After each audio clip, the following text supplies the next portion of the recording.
welcome to Shadows of the Demon Lord. This is another prelude for a campaign I'm probably going to run in the fall called Lost Dreams, and this is the Forever Winter series of that, which is pretty self-explanatory. I'm going to be showing you some handouts and reading some things, so bear with me. For a solid year, winter had spread from the haunted forest and covered nearly all of Rule, from the desolation to Blotland. For nearly that entire year, Fotak, Ruthor, and Shega had settled in a village close to the haunted woods called Woodtown. It was a small, remote place, and one that had little to no bigotry when it came to orcs. If you could aid the town, you were welcome, so long as there was food available. The trio did their part, Fotak felling lumber, helping elsewhere, while Ruthor and Shega hunted game. But the orcs hid a terrible secret. They had inadvertently started this cold. When it became clear in the early fall that the snows would not let up, worry befell the village. Any and all crops died before harvest, making hunting that much more important. To complicate matters, Shega became with child, which was a dangerous venture even with ideal conditions. With the snows rising and winds blowing, many of the village began to depart for the east where it was rumored of warmer lands. Fotak stayed, as the village elder was weak and old, but who had granted Fotak, Ruthor, and Shega a home. 2 months ago, a mass exodus of the village occurred after beastmen raided the town, killing a half-dozen. Thanks to Fotak, Ruthor, and Shega, the beastmen were driven back, but it came at a price. Shega was injured, although not badly. The wound was corrupted and eventually forced her into an early labor. The child was born 2 months early, and Shega expired without a midwife to assist her labor. Now, with near everyone dead or fled, and Gazak, son of Ruthor, now perhaps strong enough to travel, the last survivors of Woodtown prepare for a long journey east to what they hope are warmer pastures. This is what would have been Shega and Gazak, a happy story unfulfilled.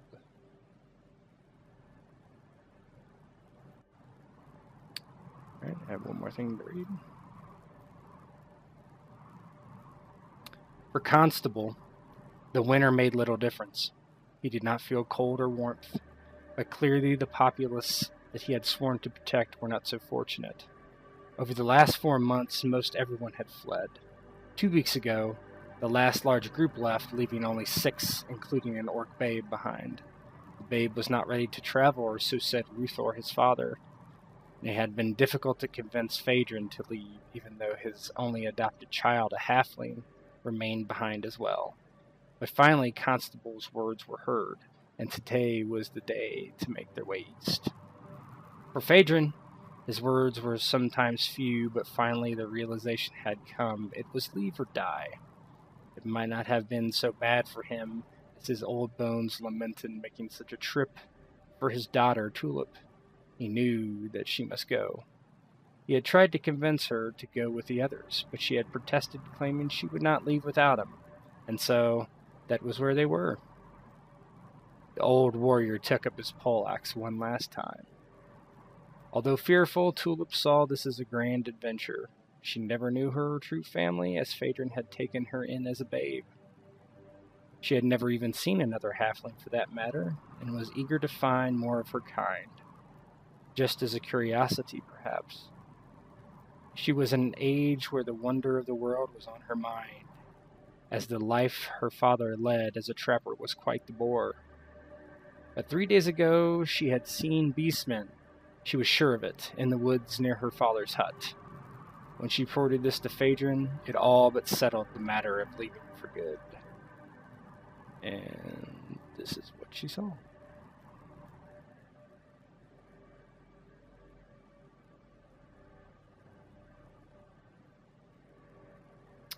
You all are currently finishing your preparations of the last things you own, which by this point there are no pack animals remaining to bring with you.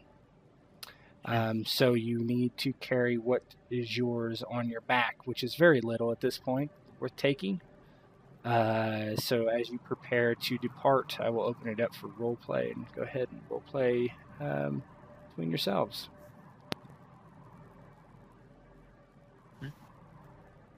I guess Phaedron will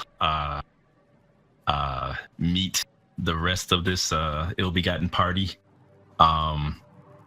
at perhaps the I guess the center of this small town or village maybe that we're in, and when you guys see him, you see a man of kind of slightly bent form, haggard appearance, kind of disheveled, kind of long, unkempt hair and a beard to match.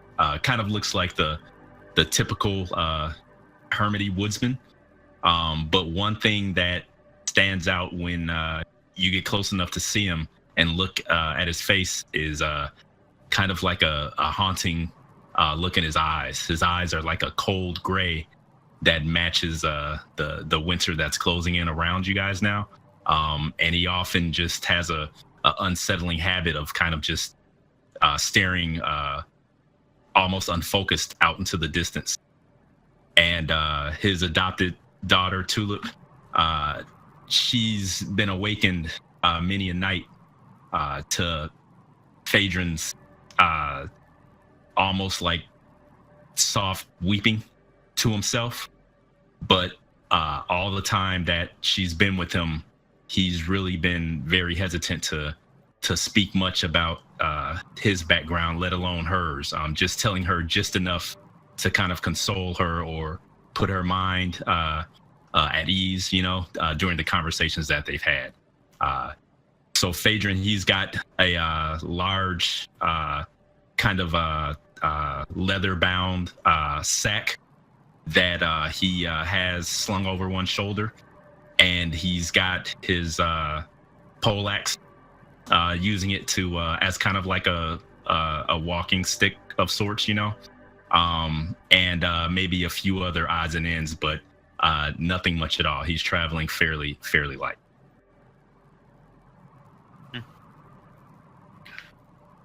I imagine constables around, kind of keeping pace around the center of town, keeping an eye on everyone, and dipping between buildings every now and again to look out toward the forest, and keeping an eye out on guard, basically, as he waits for everyone to gather up.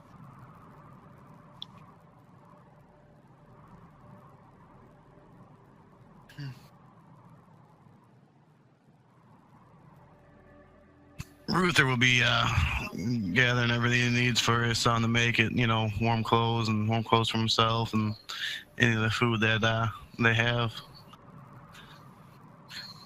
I imagine, the baby's just sitting there right now, kind of staring, not knowing about what's going on. Just make sure he's supplied for the trip. Tulip will be accompanying her father, and she'll be wearing some heavy winter clothing, though she's always kind of adjusting her spear and her bow that are on her back, and she seems a bit uncomfortable with it, but she's trooping along. Like, she seems very excited, kind of wide eyes, excited to kind of leave the town and see new people, and seeing if she can find people that are like her and other halflings, since she's really the only one that she's ever seen. Her bright green eyes kind of dart around and, looking around the center of town, often looking, over at Constable whenever he kind of pops up. Her clothes are a little bit big for her just because, there's not really halfling-sized clothing anywhere. But, she seems eager to go. Yeah, Constable seems quite concerned, especially when he sees Tulip, because maybe it's the size, but he considers her very much so a child. So he's a bit protective of her and the baby to some degree. But but his eyes are much in contrast to Tulip's bright blue eyes. His have that inferno-like glare to them that is perhaps a bit off-putting, and he walks with a bit of a jaunt, disconnected step to it in each movement, as if it's not quite timed right. And as he continues to patrol, making sure he has a full head count. Fotak is loading up his stuff into a front wielded duffel bag, like a shoulder duffel bag, and he stuffs stuff into it, and he stops for a moment as he places it on the bed and stretches and rubs out the soreness in his shoulder, and kind of gets lost looking at his frame. You know, he's actually pretty old for an orc, even despite his massive girth and build, and his arms kind of are creased and ridged like worn leather. He remembers a time when they were big and bulging. He kind of looks, and then as he goes, his gaze falls upon the empty bed that used to be Shega's, and he just lets out a deep-hearted sigh, grim, solemn. And all of a sudden, the noise comes from the fireplace where the remnants of the fire is crackling, providing warmth. And one of the logs shifts and falls, and it draws his attention. And he stares, and before long, he just becomes lost, staring into the flame. I'm assuming he's in the same hut as Ruthor, so it will become apparent that you will eventually just see Fotak just standing there in utter silence, just staring into the flame as if he's lost in thought real deep. And he will not do anything unless you break him out of it. Thinking about one more time is how Fotak. Your words don't seem to do anything the first time you say something. He's still just kind of lost in it. I finish packing up and sling the baby on his back. Hopefully he doesn't fuss too much along the way, and go over to Fotak. Hey, old friend. I think you gotta finish packing so we can go. The group's not gonna wait for us forever. A few less orcs' mouths to feed would probably be a better thing for them. About the time you say, hey, old friend, he kind of snaps back to consciousness and looks at you kind of glaze-eyed and half-assed, hears what you're saying. And it looks like it might register into him. And he just looks long and hard at you. His peripheral gazes back to the empty bed that used to be Shega's, and then he looks across your shoulder at the baby Gozik, and he just kind of bites his lip with his tusk. Then he cracks his face into a half, looks like a sneer, but it's also like a wry smile. And he ultimately reaches forth with his big hand towards the baby's head and ruffles the top of his head. And he's like, yes, you say the truth. We should make haste at once. I do believe I'm ready and packed.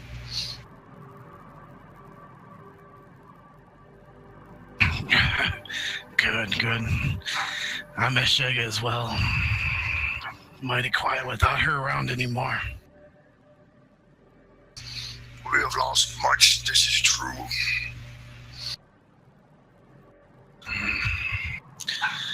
I got a feeling it's only going to get worse before it gets better. We can but hope for the best. But enough words, and he'll take his knuckle and try to get the baby to bite at his finger. He's like, grab the child and let us go. Soon you won't get your finger back when you do that. He has an orc's heart.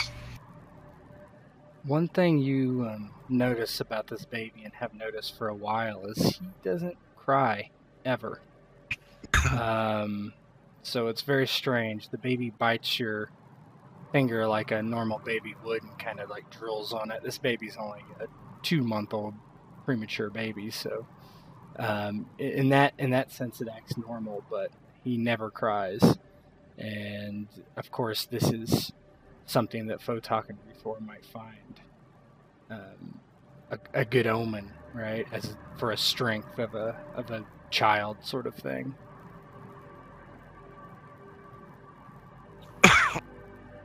But as you leave your hut, you see the other 3 gathering in the middle of town with Phaedron and Tulip and Constable kind of walking the perimeter. Phaedron's trudging through the snow, kind of guiding Tulip ahead of him. And in his eyes, Tulip is still, not only just because of her overall stature, but he still is a very kind of like doting father figure to her. And he's kind of guiding her by the back of the shoulders towards Constable to meet up with everyone else. And he kind of leans over her, and in kind of like a harsh whisper, he says, "Now watch your steps, as I've tried to teach you before. This snow, this weather, it can be deadly. You have to try to be strong, my child, and remember everything I've taught." She looks up at Phaedron and gives him a smile. It's might be a little bit forced, but she smiles at him. I'm ready to go. I'll make sure to be careful. He smiles down back at Tulip and kind of gives her shoulders a squeeze, kind of reassure you a little bit. And they make their way up to Constable side while Phaedron, he nods at Constable and gives him a well-met good morning. Yep. Constable does a nod back and begins to speak. And as he does so, like, the jaw moves as if to match the voice, but it's like that uncanny valley. It's just off, like bad lip sync, as it moves at just the wrong time towards a bit off-putting. And he says, "Yes, well met. Are you prepared to go?" As prepared as possible. And he looks up into the sky. I guess the sky is very overcast, and we can hear like a mournful wind. Yes. And he kind of shivers a bit, and he takes another look at Constable and kind of peers a little bit closer. He's not really sure what to make of Constable.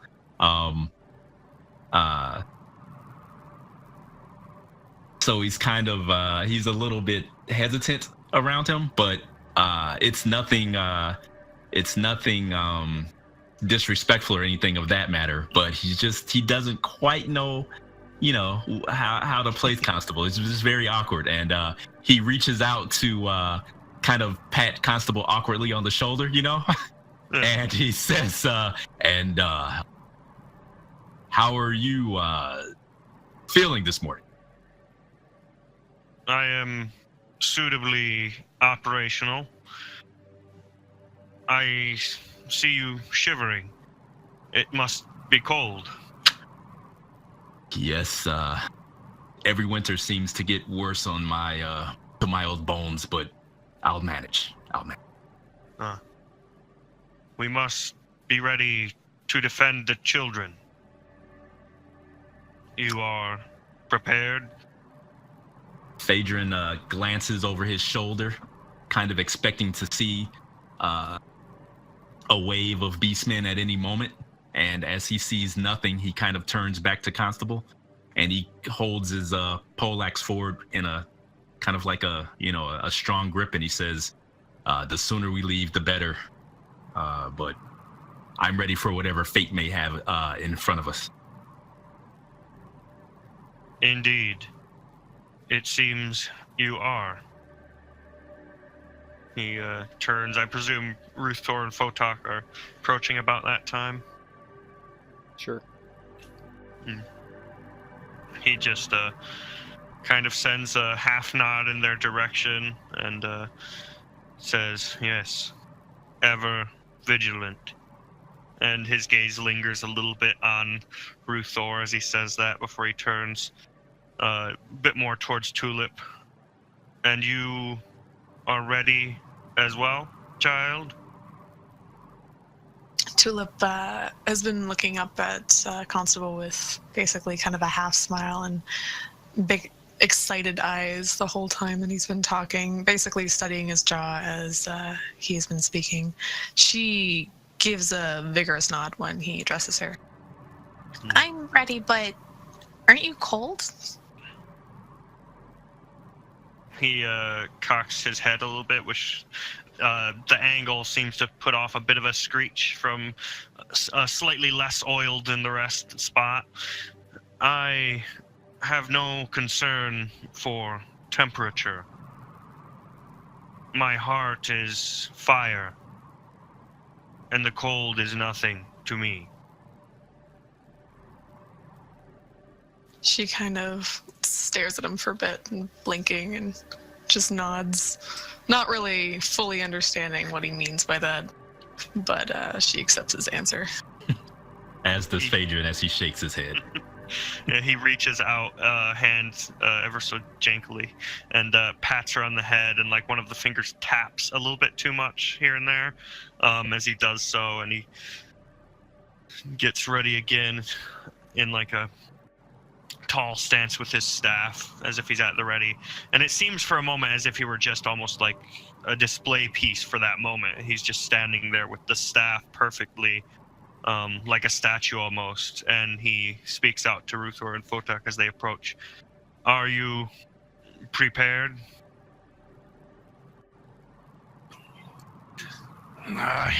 Prepared as much as we can be. Fotak's kind of biased towards clockworks. He just looks indifferently and just keeps his words simple. He says, I am ready. Good. And the child? Child's ready. As ready as he can be. It's gonna be a long journey for him. Phaedron steps forward and reaches into his cloak and pulls out like a small skull cap of sorts, that's like fur lined, and he hands it towards Ruthor and says, "Here, this was Tulip's when she was a smaller one. Perhaps it will do the orc child well." Thank you. I'm sure he'll like it. And It's a little too big. Yeah, kind of put it on. Any warmth, good warmth. And he nods appreciatively and still kind of giving Constable an eyeball here. Well, shall we start our journey? I think it's gonna get worse here. Yeah, as you guys are talking, the winds are kicking up and the snow is falling, which is nothing out of the ordinary, but it sometimes the snow stops for a few hours at a time, but currently it's been snowing for at least over 24 hours straight. So it's not a great time to start your journey, but any waiting might be hazardous if there are beastmen about. Would it be logical for Phaedron to take the lead, or would one of the other orcs perhaps know the area better? Phaedron probably knows the area the best. Okay. All right. He takes one last look around him, and you guys hear him mutter the name Adra kind of under his breath, and he turns and holds out his hand for Tulip and begins walking. Tulip will take Phaedron's hand and give it a bit of a comforting squeeze and smile up at him. Okay. And he'll lead off. Constable takes up near the rear, mutters every now and again, ever vigilant, as he marches along with his staff. Fotak just lets out a... as he lumbers forth with his snowshoes and walking staff. Yeah, the first part of the journey away from the town is with small trails, so it is easy to walk through that area as they are partially protected by the overhanging trees near the town to keep somewhat of a path. So you're able to use your snowshoes in that area. Eventually, you come out into the open plains outside the town, which Tulip has been here, several times when she was younger, particularly hunting and stuff. And it's the only open plain nearby, actually, to the east of Woodtown. Here, it behooves you to switch out your snowshoes for your skis. Since the horrible snows that came a year ago, the village acquired a great number of actually skis, and most people have learned how to cross-country ski, particularly, in order to get to where they're going, because the snow is so deep and walking in snowshoes takes so long that it is almost impossible to move any great distance. Constable has done this with great effort due to his unnatural body for such things. I imagine his is more like a snowboard that kind of attach into. Yeah. So his is he is a lot slower than the rest of you when it comes to this. You travel for several hours, partially skiing cross-country style, and others actually skiing with the grade of the hills and the snow and everything. And you make decent time for the first part of the day. But as the day grows long, the sun is blotted out somewhat unnaturally by the snow and the clouds, and it starts to get dark and extremely cold. And you, even though you're pretty sure it is not yet, the sun is not falling, it is so cold that as you come up to this bluff here with several hills in the far distance, you think you are going to need some sort of cover eventually. The temperatures are dropping well below freezing, and Gazak, although he is not crying, his green face is becoming red in the cold weather that is hitting him, although his large pointed ears are covered by the cap that Phaedron had given him.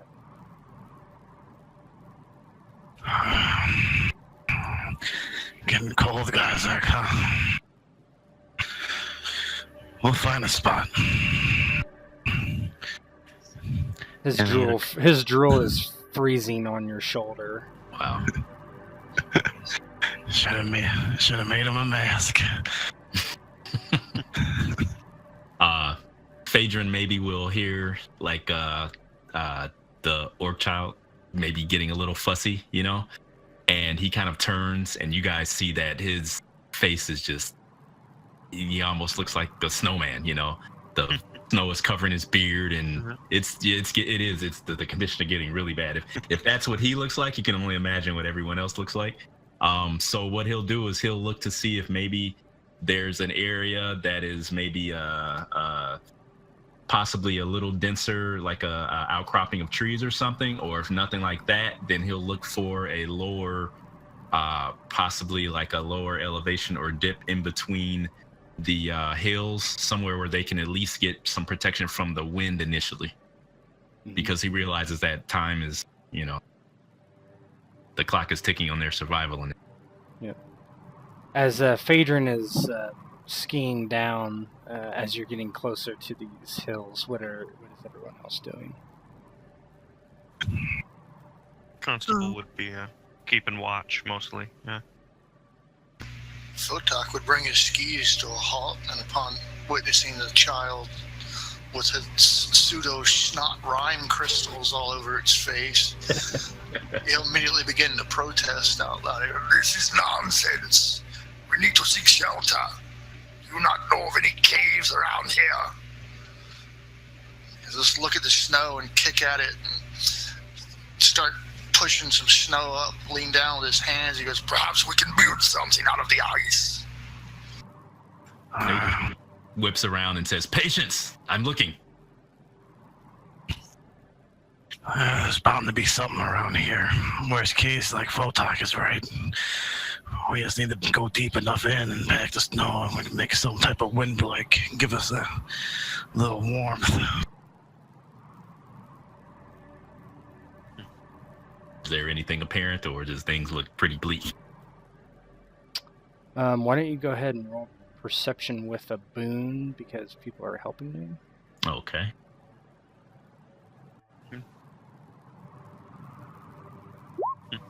Okay, there's an 18. Nice. Yep, that's good. So you are skiing around the base of these mountains or these hills, and eventually you come to a small, what would be a pass in between the hills, perhaps. And as you are investigating further, you see a small entryway that looks to be something of a cave, perhaps. You're not sure how deep it is or anything of that nature, but you're definitely sure it's deep enough where you can get inside to get out of the wind at the very least. Okay, he'll give a low whistle, and kind of Fotak can recognize that as, kind of alert here, found something. There's a series of cracking of ice and the sound of shards hitting the snow as Constable turns again after watching off in the distance, and the ice shatters off of his joints. Yeah, Fodak snap his attention around in response to the whistle and squint against the infernal white blindness of the snow, trying to find out where it came from. We'll look over to where the whistle came from, and as it's very cold, her shoulders have been extremely tense the whole time, and they slightly relax when she looks over to where he's kind of gesturing to. She's pulled her coat up as high as it'll go, but even though she's shivering, she's trying not to complain. Constable Hart starts heading in that direction. I imagine he's basically like the snowshoes like attached to become like a snowboard, and it's basically like a gondola with his staff. It's the way he like pulls himself along. Yeah, okay. Yeah, maybe he found something. Fotak. Let us find out quickly. Yeah, this cold is really irritating. Phaedron will kind of... Oh, sorry, go ahead. I was going to say, here, put the child between us. Let our bodies protected. Why? That's a great idea. And he'll begrudgingly look down at Tulip, and he goes, "You too, child." She looks a little bit wary about the orcs, but she'll nod and she'll agree to this because she's extremely cold. So Ruthor and Fotak flank Tulip and the baby as they head down this small hill towards these other the base of these other hills, and you see that Phaedron has found some sort of cave, as it was described earlier, and is standing kind of more towards the entrance as he's waiting for you to arrive. Phaedron will kind of face the cave entrance and take a deep breath of air to maybe see if he can smell, like, does it smell like maybe the lair of some beast or something, if he can smell maybe like the spore, or maybe even like, rotted matter, of some sort, like a leftover kill or something like that. Okay. If that's why don't possible. you do a perception with a bane? Okay.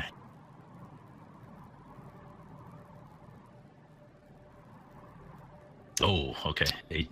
So you were smelling, but the way the wind is blowing and the deep cold, you don't smell anything besides just the snow and that sort of, really cold smell that you get when it like almost burns your lungs from just the absolute freezing temperatures. Yeah, He actually starts to cough involuntarily, because of that extremely cold air, and kind of just waits.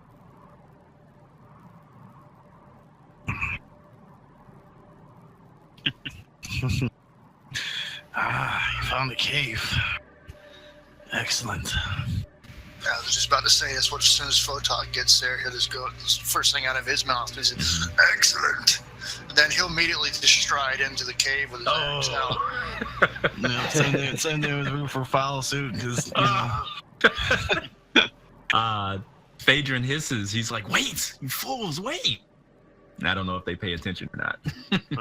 Man, Fotak's an orc, man. He's ready to kill anything. Okay. Yeah, there's a series of clacks as his board detaches from his legs and everything, as Constable sets that back up and begins heading in after. Tulip will, I'm sorry. No, cool. Go ahead. Tulip will slide up beside Phaedron, just kind of patting his back. Are you okay, Dad? Phaedron looks down and he looks exhausted. And he shakes his head and he says, "Those two will be..." And he kind of stops. He doesn't finish what he's thinking. And he kind of squeezes Tulip on the shoulder and says, stay close to me," and kind of walks in slowly. Yeah, I imagine Constable's pretty close by, and he's walking past basically as he hears you say this, and he just mutters again in that low voice, "Ever vigilant." I'm assuming that this cave is pretty dark, or is it just shadowy, or? It is dark. As you come inside, you realize that it's quite expansive. And that it is giving you complete cover from the wind. So it's very nice to be able to stay in here. It is, if you get more than like 10 feet in, though, this is kind of, it's much darker than you see here. And that the fact that the opening is not nearly as large, and it is much darker as far as you go into the cave. The orcs, as Fotak is mentioning, have enough light from the entrance to see inside, and see nothing other than just blowing snow inside and rock. There's no apparent thing in here that might cause you issue that you can see clearly. So you're feeling kind of at ease, Fotak and Ruthor, as you can see around pretty well. Yeah, immediately start shaking the cold off and like looking better spirits as he looks to Ruthor and the child, and he goes, "Much better." Eva smells kind of like Uglash's feet. Now, Fotak hasn't laughed in a while, but he actually lets out a good guffaw at that. He's like, "Ah!" Shame. It's good that we could have brought him with us. Could have avoided a whole lot of trouble, I imagine. There's a lot of meat on his bones. Shame we had to cut off his legs. Fotak kind of bites his lip in a grin and glances back at the human and halfling approach, and he goes, "No need to resort to cannibalism just yet." Tulip looks very concerned. Phaedron kind of gives her a reassuring pat, says, "Talking." I don't suppose anybody brought anything to start a fire with.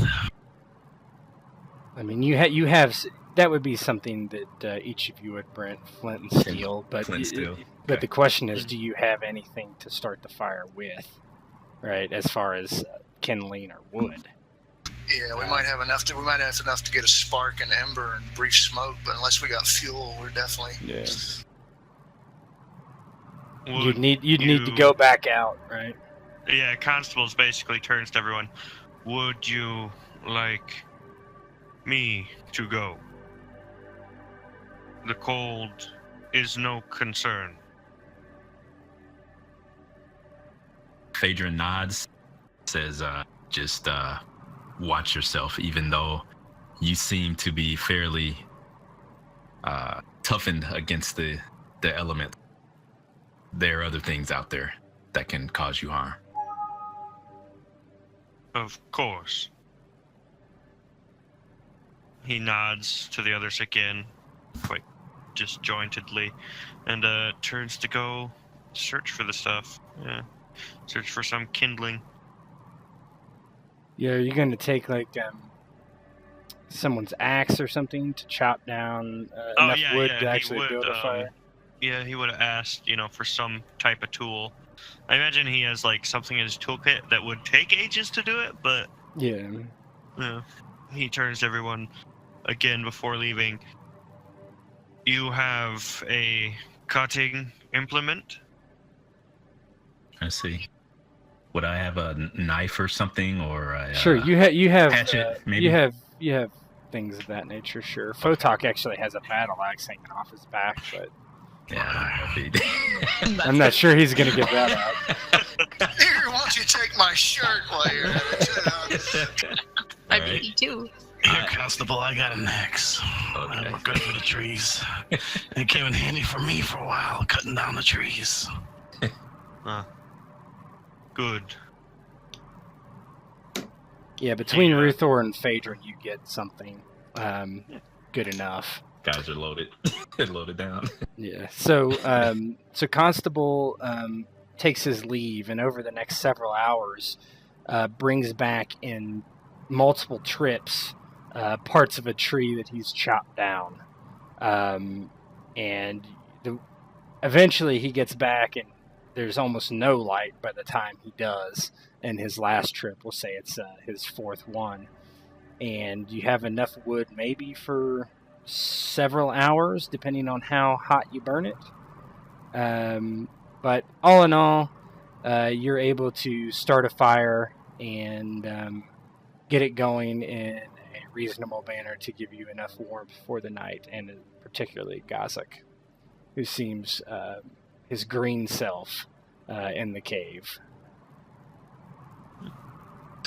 Once the fire is going well enough, make sure that the sleeping arrangement's huddled together around it so we give extra warmth off of each other. And make sure, I guess, hand out food or whatever to Ruthor, and be sure to feed the child. Then Fotak will ultimately want to investigate the cavern to make sure that they're not, to make sure that they are alone. There might not be other accesses or whatever. Okay. What are the rest of you doing? Constable, kind of, as it was back in the town, kind of walks between near the entrance and watching out, and then towards deeper in and watches, and then back around doing a circle, taking a good couple minutes at each end. Ruthor will settle Gazak, and feed him and keep him entertained for the time being. Now, even though it's a game, if natural biological urges come about, Fotak will be sure to do his at the entrance to the cave. Okay. Nice. Smart. Tulip will slide as close to Ruthor as she feels comfortable with, which is still kind of far away, and try to help entertain the baby. Don't worry, child, I don't bite. She'll slide a bit closer. Can I hold him? Sure, just be careful. Okay. Tulip, why don't you give me a perception with a bane? So click on your perception, and when it asks you how many boons or bane, put a -1 in there. Okay, let's see if I can roll. How do I roll this? Yeah, just click your token. It'll bring up a PER. So click the PER, and then it should ask you how many boons or banes, and just put a -1 in there for a bane.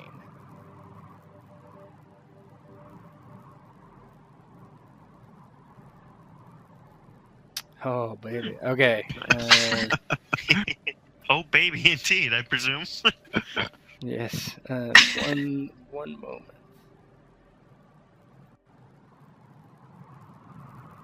Yep, forgot all about that.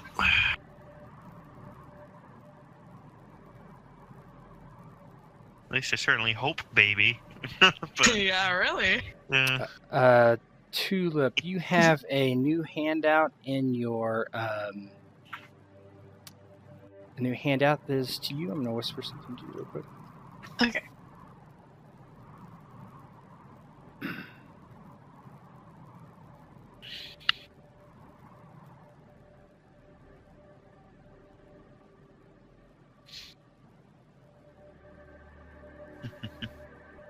Oh no. Phaedron will kind of stand by the fire for a few minutes, just until the feeling gets back into his extremities, and then he'll walk over to Fotak once he's done relieving himself, and say a few words to him. Yep, you find Fotak in the back of the cave. Fotak, why don't you as you guys are going to start a conversation, Fotak, why don't you roll a perception roll with a boon?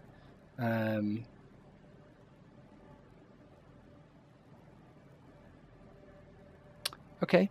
So you're in the back of the cave as Phaedron approaches you, and you don't see anything back there. Eventually, you get to a spot. We'll assume you took a small log with some embers on it and use it as kind of like a makeshift torch. And you kind of get back there, and about 30 or 40 feet back, there's a steep decline in the cave that would not be possible to climb up, really, and it you can't see the bottom of it, so it falls off into something or nothing eventually, and there's nothing back there before that. Okay, whereas Phaedron approaches, just not even looking back towards him. As soon as he hears him, he'll go, "Come no further." Phaedron will stop suddenly and kind of peer into the depths of the shadows ahead. You know, the flickering light of the torch kind of giving him a little bit to see, but what's ahead? Fotak will kick a loose rock and let it skitter off the edge. Says, "The end is here. Drops down to nothing." So there's no going that way. We have no choice but to leave out of the head of the cave again at first light, if we last that long. Unless we have gear to climb down.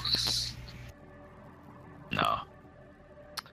I would assume you have some rope, but probably nothing that you could...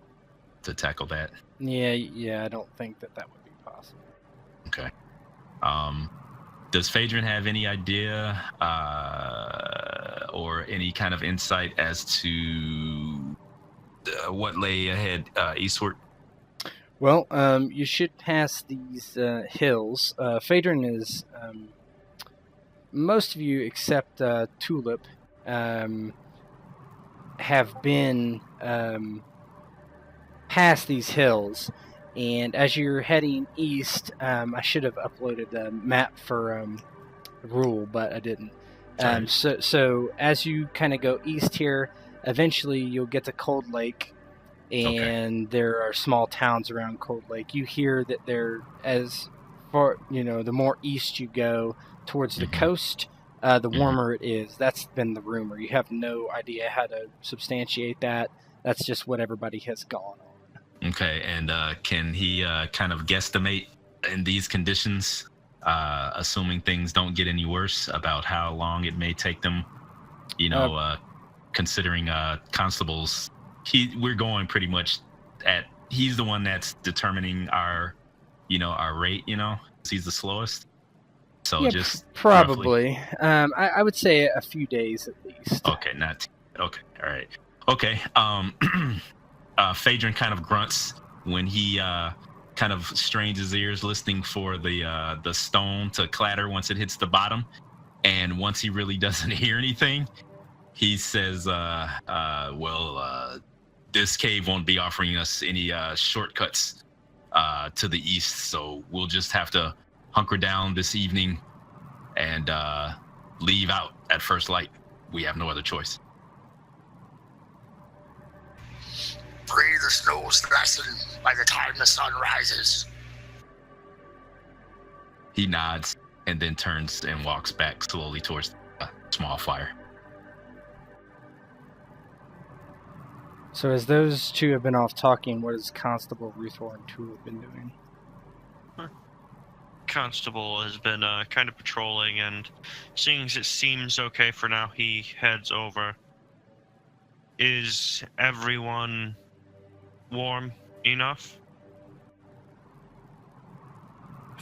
Tulip will look up at Constable with the baby in her arms, supporting his head and kind of like, playing with him and whatnot. And she'll smile up at Constable and nod. Everything's good here. Are you warm enough? He tilts his head again, making that squeak, horrid squeak, and says, "My heart is fire." And tilts his head the other way. "Do not worry for me. Even if you all freeze, I will walk on." That's comforting. Yes, very reassuring.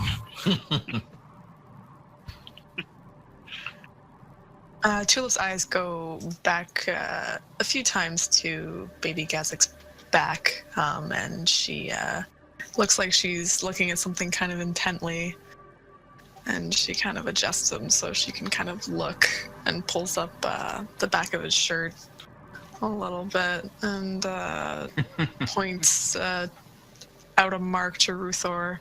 Is this a normal? Yeah, it's his birthmark. I had it since he was born. What does it mean? I was gonna say, I don't suppose Constable can see it from there. Yeah, at this point, the cat's out of the bag. So let me show this to everybody. Oh, wow. So Oh, nice. you see this on the baby's back as she just pulls up his shirt to show everyone. It is pretty much as you see it.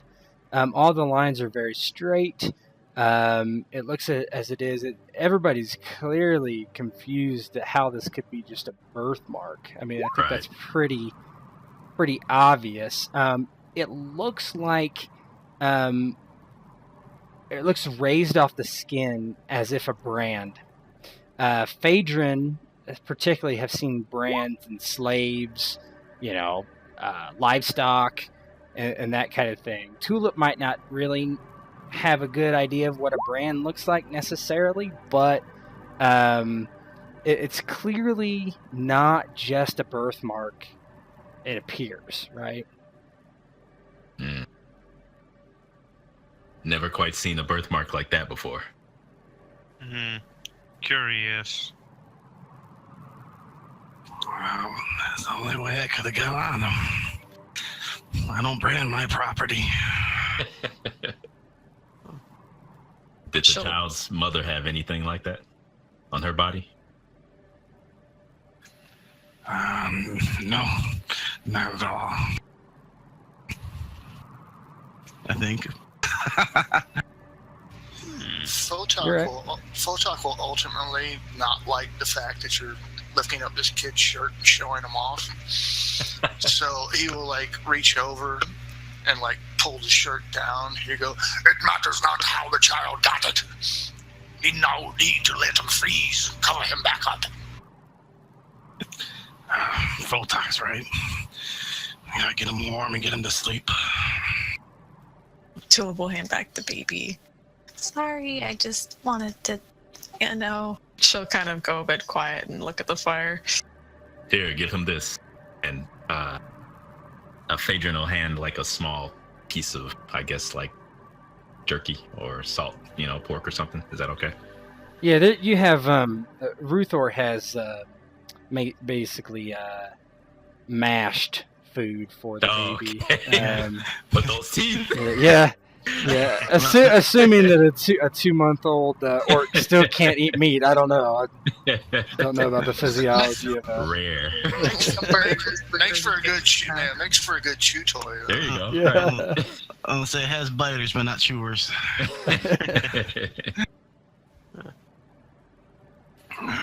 Come, guys, let's watch the fire and fall asleep.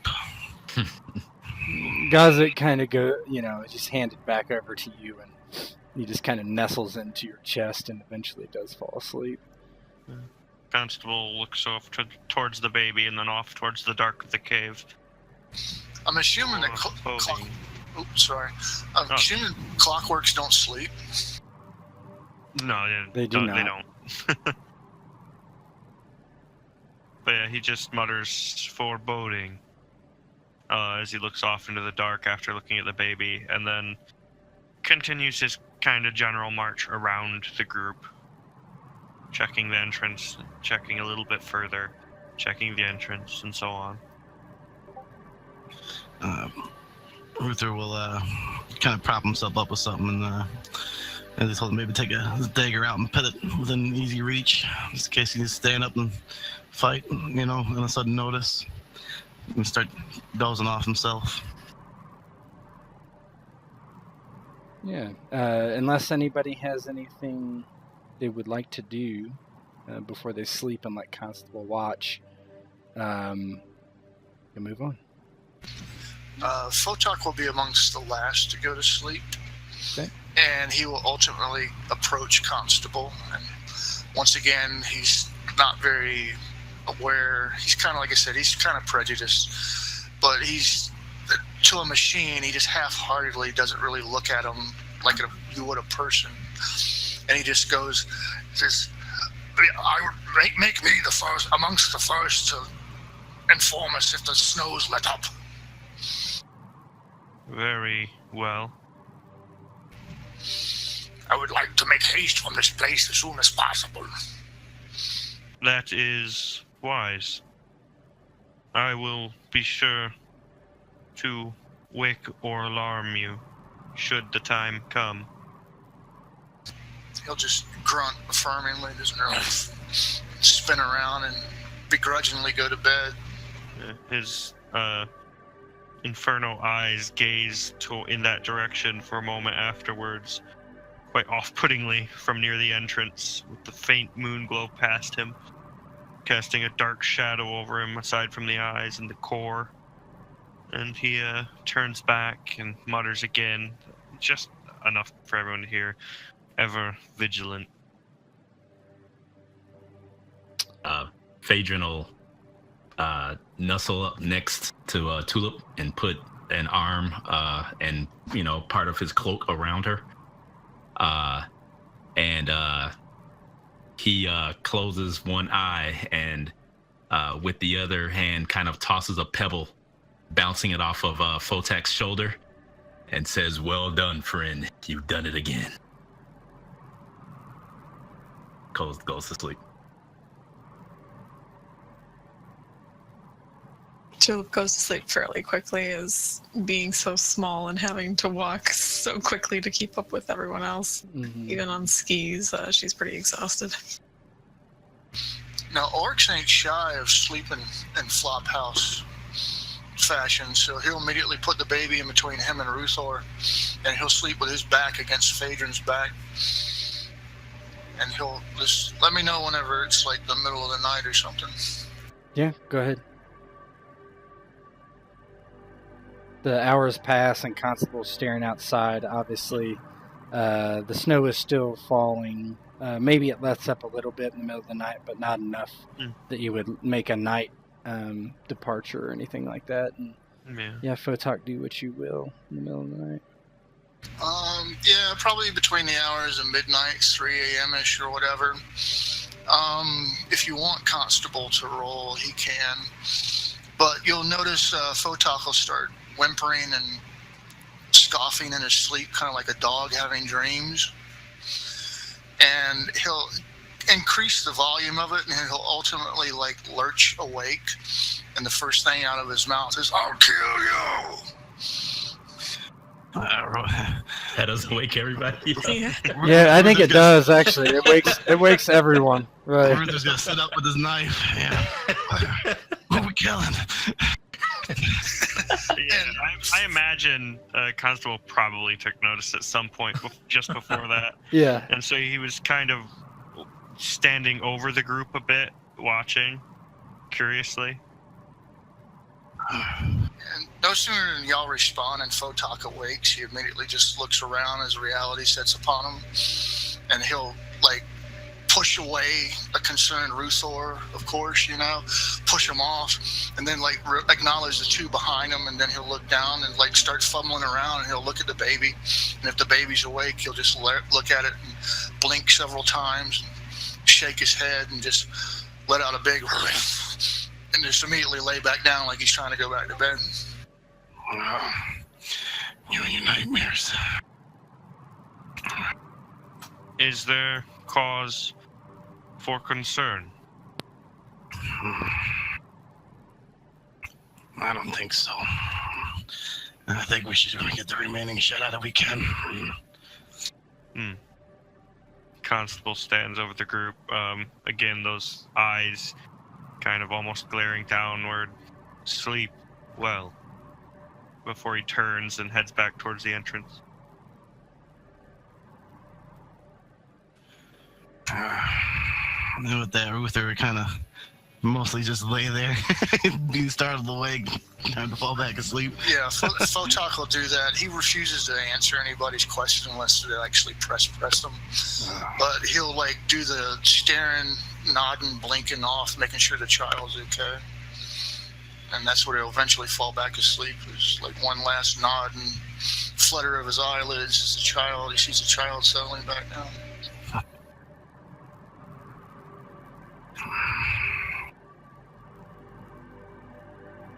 All right. The night passes. The rest of the 3 or 4 hours that you have of sleep, very uncomfortable sleep at that, on your small bedrolls. You awaken with Constable still staring outside of the cave. As you look to the entrance, it's pretty clear that the conditions have not changed. It is still windy, it is still blowing snow, and still snowing. What you know about this winter is this can happen from time to time where you have very bad weather. But as long as it isn't extreme winds, blizzard-like conditions, like extreme blizzard-like conditions, people do travel in it. It's very difficult. This trip was never meant to be easy. But you have 3 to 4 days left, and actually on skis, even with Constable, you move faster than someone would walking over the snow. You don't move as fast as someone on a horseback, but who the hell has a horse? So you should make good time so long as you don't freeze to death.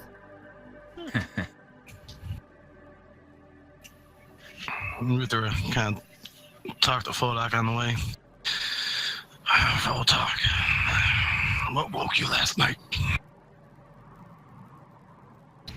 Or he'll just get real dismissive. He goes, "Only dreams, nothing more." It's quite apparent that it's not what he believes. There must be some dream to wake you up in the middle of the night ready for battle. I do not wish to speak of it. He'll look around to everybody's presence. Just yet. Yeah, Constable's watching on again.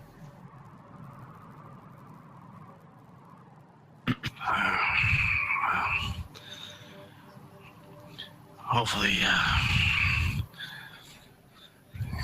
you'll talk about it sooner or later, so that way we get some good night's sleep, old friend.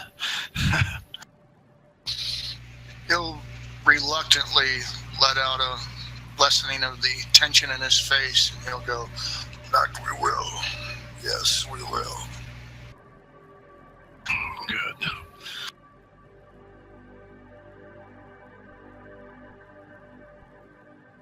And quickly changing the topic, as they realize the snows aren't getting any better, he'll approach Constable and he goes, "The tree that you got the wood from, were there others?" I presume there were, yeah? Say it again. There were other trees near the Yes. one I gathered from? Yes. Indeed. I advise we gather more fuel for future fires before pressing onward.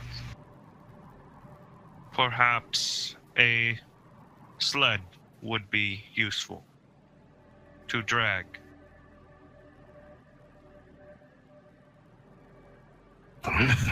That's lead.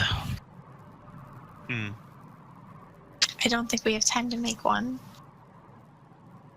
That is a shame. Yeah, unless one of y'all got a tent. Yeah, no real tents, and probably nothing to serve as skis unless you wanted to give up your own skis. It would be quite a task to build a sled with the tools and the material you have currently. Yeah, Constable was thinking kind of in the lines of just like a large enough sheaf of bark to carry kindling at the least.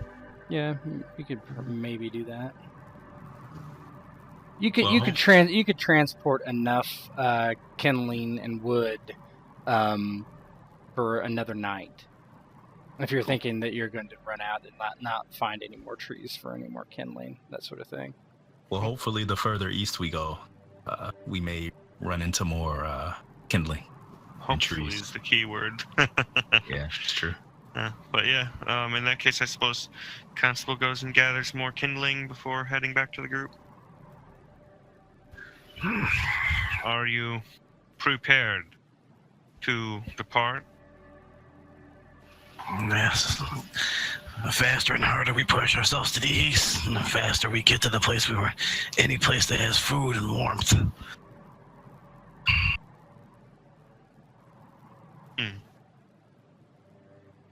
He looks at the baby again before looking at Ruthor. Be sure to bundle tightly. And turns to start making sure everybody else is prepared. Yeah, Ruth will wrap the baby warm and put the hat on, and if he's got any spare cloth, we'll kind of wrap up his face a little bit so he can keep his face warm but still breathe and everything. Yeah, you can cover his face. Guys, time to travel. So with that, and with a brief meal of mostly dried meats and some day-old porridge, you take your leave. This day you find the winds lessened, but the snow increased. And for hours you're passing between two sets of hills on each side of you. They aren't large, but they certainly are covered in snow. And I would like everybody to roll either agility or intellect. Your choice, whichever is best for you. I believe probably agility is best for everyone except Constable. Probably. So you can roll either of those as you want. Cool. No boons, no banes.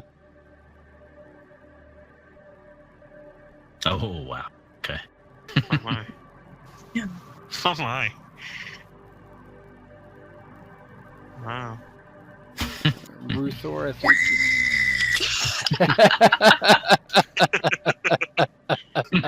Oh no. Oh. My God. How did you get? Oh my. Oh, What did you roll? Bane. Oh yeah, you're rolling the bane because you got the baby. That's right. Yep, we're not too agile together. Yeah. So I'm so used to clicking off the sheet. yeah, no, you're fine. You're fine for that. So, all right. As you're heading between these two, you're basically in a ravine heading down them. And Ruthor is just skiing up on the sides of the banks of the snow as the baby's fussing. He's like turning his head, trying to like calm the kid and not paying attention where he's going. And all of a sudden, he kind of like on his skis slip and kind of almost wipes out. Doesn't really wipe out, but kind of comes down on his side and kind of down the side of the ravine there that he was skiing up. And for a moment, you're sitting there, and Ruthor is not hurt, the baby is not hurt, but you hear this rumble, and snow start to slowly come in your direction from one side of the hills.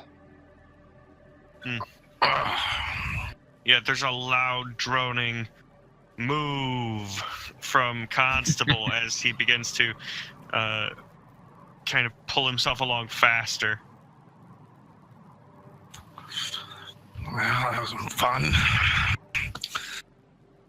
And the roar of this seemingly snowdrift continues to get louder and louder and louder as it gets closer.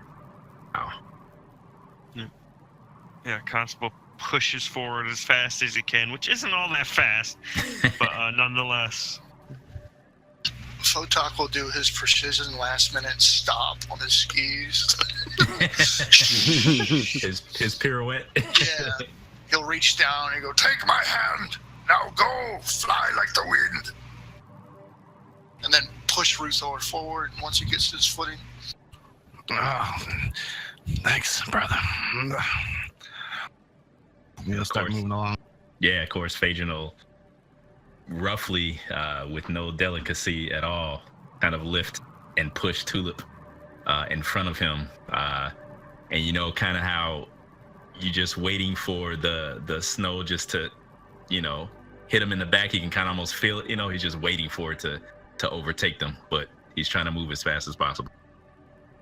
Tulip will move ahead, of course, of Phaedron and constantly check behind to make sure he's still there and that he's not lagging behind too much. Okay, so why don't everybody give me either an agility or strength roll. No banes, no boons, except Ruthor, who gets a bane. No! That's my strength. That's my best stat. I'm trying to figure out mine too. All right. Why? Agility should be best for you, Ruthor. Wow.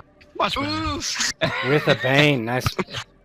Okay, so anybody who rolled under a 10. Yep. So that is 3 of you.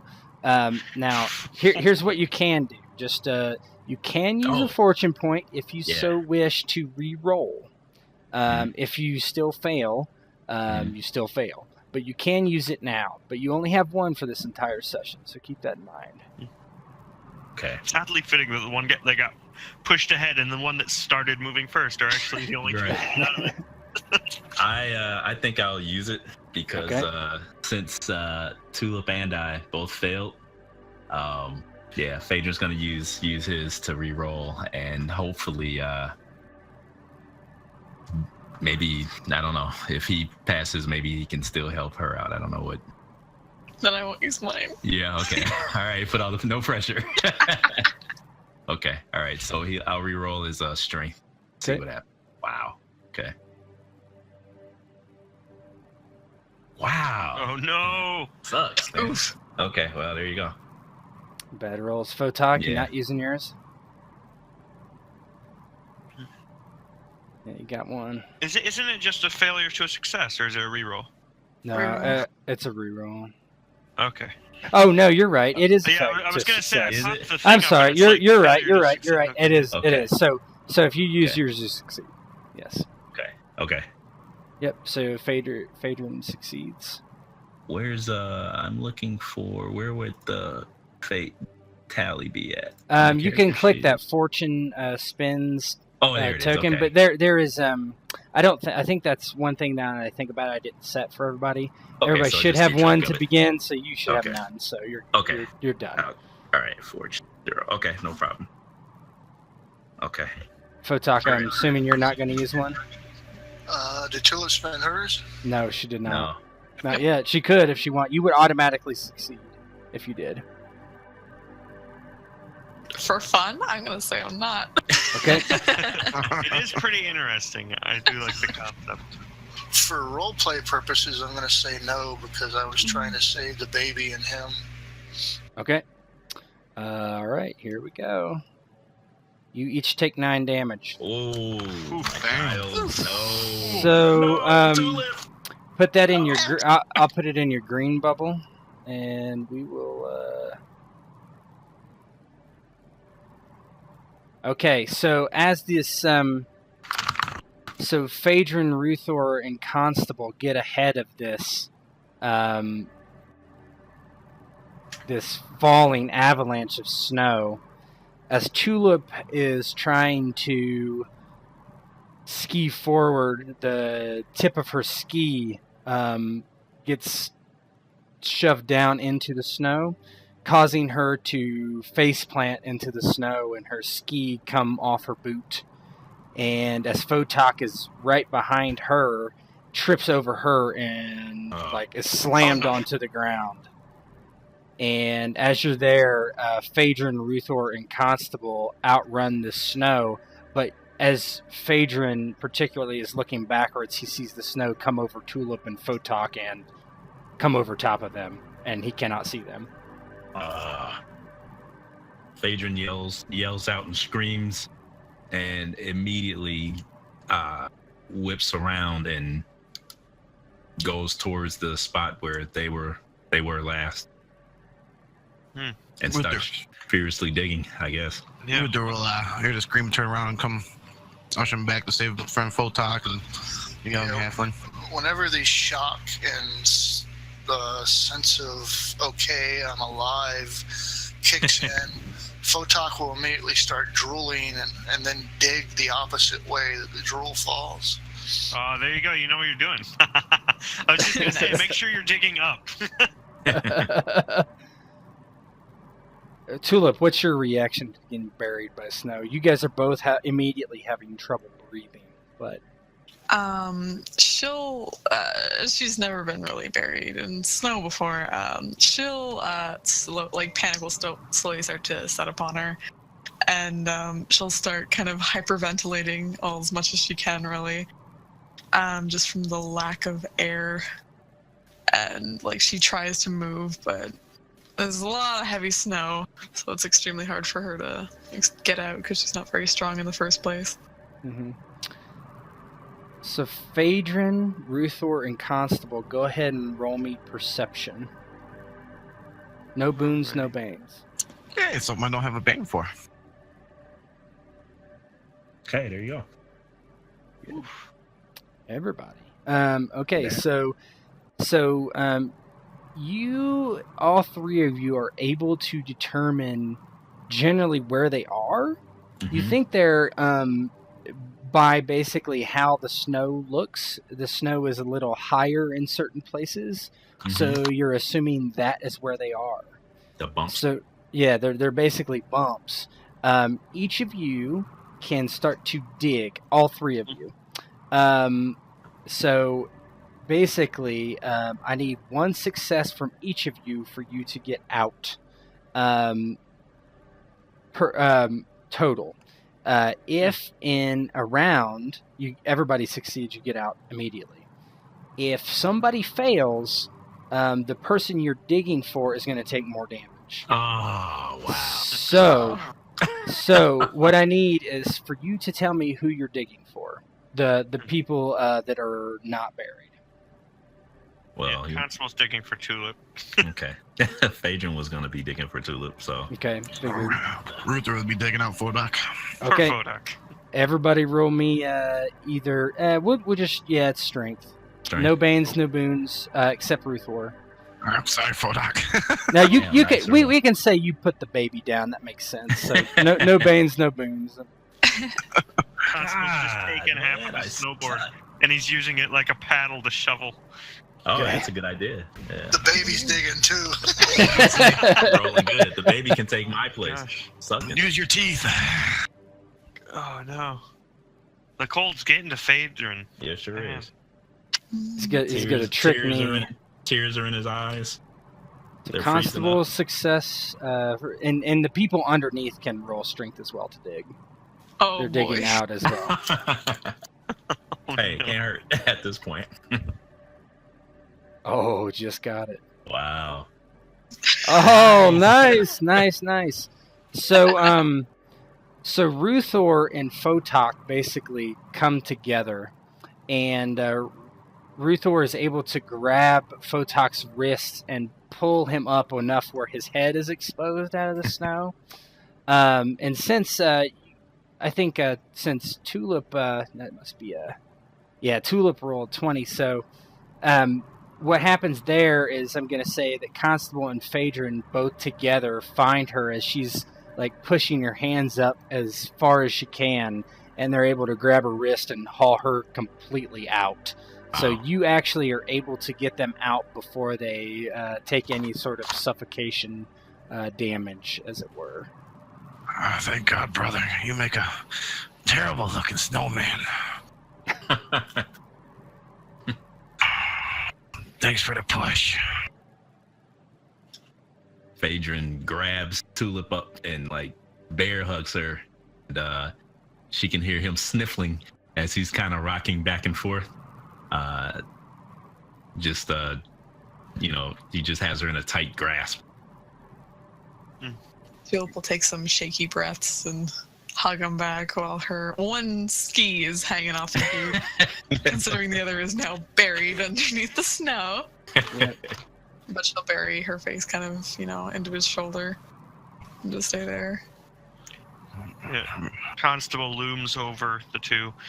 It is good you did not asphyxiate. Yeah. I'm kind of glad to. You there, Ian? I saw you jump off. Roll 20. Yeah, I lost connection for a second. Okay. Now, those of you that were buried, you're still injured. Maybe even broken bones. It's up for you to decide, but you took a significant amount of damage, right? Yeah, Fotak will clamber free, like desperately, gratefully grasping Ruthor, and he'll just like actually hold him close and hug him, and just, like stop and clamor, and he'll stagger back. And as he's assessing the situation, if everybody else in the group's around, he'll hopefully use that as a triggered action to use his catch his breath ability. Sure. So go ahead and give yourself your healing rate, or is it half your healing rate for? It's healing, right? Okay, so go ahead and give that back to yourself. Tulip, I don't know if you have anything like that. I don't know what there's no description on it, but there's nimble recovery, but I don't know what that is. Yeah, go ahead. Yeah, You can Is use it. wrong? 'Cause I think they get it either. I know one of them gets it at second level. Yeah, I know she has nimble recovery. Yeah, so you can go ahead and give yourself 3 back too. So you get Nice. 12. Oh yeah, it's magician that gets it at second level.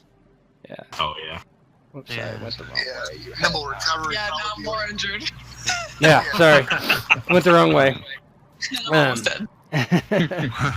So yeah, you're able to kind of like catch your breath off to the as you're sitting there just looking at this pile of snow that could have easily killed all of you. Oh, brother, you're not destined for this peaceful of a death.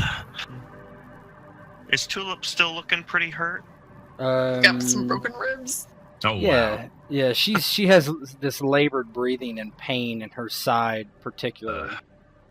Yeah. So what I'm going to do is Constable kind of walks up and places a hand on each of Tulip's shoulders, and says, "You need to be warmed." and the kind of glow from his chest becomes a bit brighter, and there's like a dull light and warmth that kind of floods out of him. What are you doing? And so she is going to heal her healing rate, I believe it is, yeah? Mm-hmm. Yep.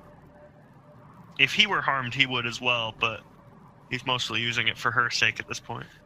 Her healing rate's 3. So, yeah, amazingly, and with something none of you had known or even comprehended, as Constable comes over and lays his hands on Tulip's shoulders, and immediately she feels like this snap kind of like odd feeling in her side, as basically, and then it's painful at first, and then relief as Constable has done something.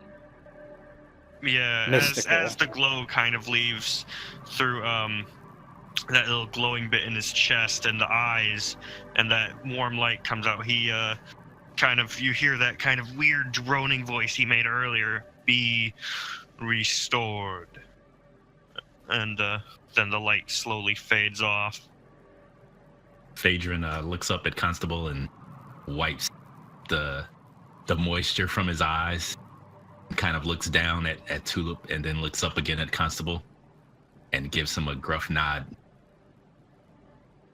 Constable nods back at Phaedron, ever vigilant. And he stands and starts getting his board ready again. Tulip finds it a bit easier to... Oh, sorry. Yeah, go ahead, Tulip. Yeah, sorry. Tulip finds it a bit easier to breathe now, and it's not so labored and crushing. And she kind of looks up at Constable and gives him kind of a big smile, and kind of tears start to form at the edge of her eyes while they're slowly freezing because of the cold. Thank you. Child, can you stand? I think so. Oh, I'm missing the ski. Phaedron laughs and shakes his head and says, "That's the least of our worry." But how am I gonna travel without a ski? She seems very worried. We'll figure something. Okay. I'm sorry.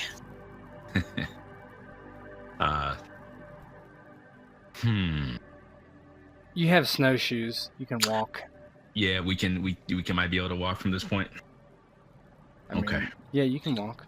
Okay. All right. I'll pull her set of shoes out of my pack and strap them on her feet. And then I'll if she's walking, then I'll definitely walk as well. Ruthor's gonna look at Fotak. Did you see that? That's like the same stuff we seen from. It's like the same stuff we seen from Lorg. Lorg was able to heal people like that. Constable gave earlier on a nod back towards Tulip when she thanked him, but not much else. He's just kind of continuing onwards. The mention of Lorg's name, Fotak will leer and sneer heavily. Then he'll just shake and try to dismiss it, and he goes, the mechanical man is magical by nature. No surprise that he's able to use magic. That's true. I did see him long ago in action.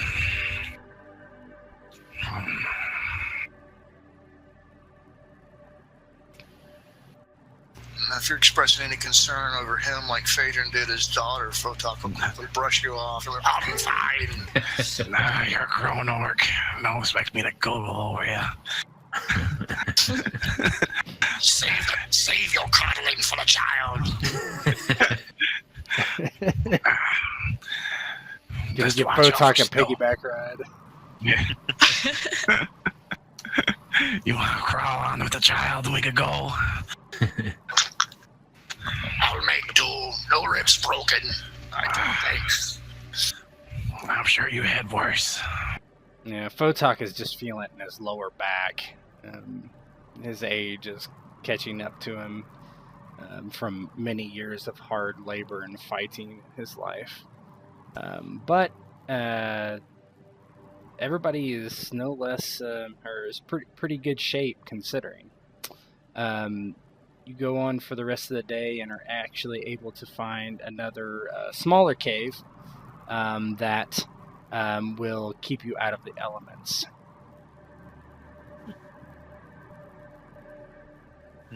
Yeah, I imagine Constable's actually been able to keep up a bit easier now. Yeah, and also, as you kind of, after the avalanche, you get into this area that is more flat. So people, even on skis, are like more doing the, I don't know the technical term for it, but not actually skiing, but actually pushing, themselves along. So it actually slows them down too. So the people on in snowshoes are actually keeping up fairly well. There's not a huge... You're basically in a long line, probably 50 feet to maybe... Sometimes it's 50 feet, sometimes even up to 100 yards difference from each other, just in a long line of just like crossing this area. But nothing that you can't keep up with each other because it's very flat at this point. And this is actually in a small hill that you find somewhat removed from everything else. Just and this cave is extremely shallow.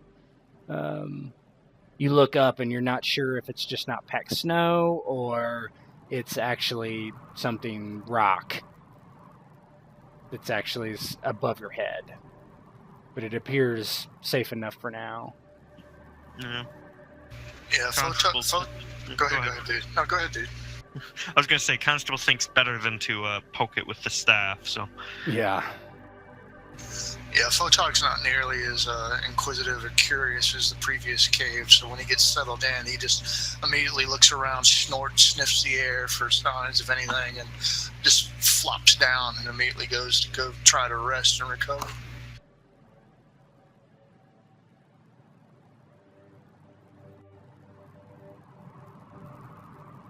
Yeah, we don't have to spend much time in the scene. If you guys are just ready to sleep and go on, that's fine. We can...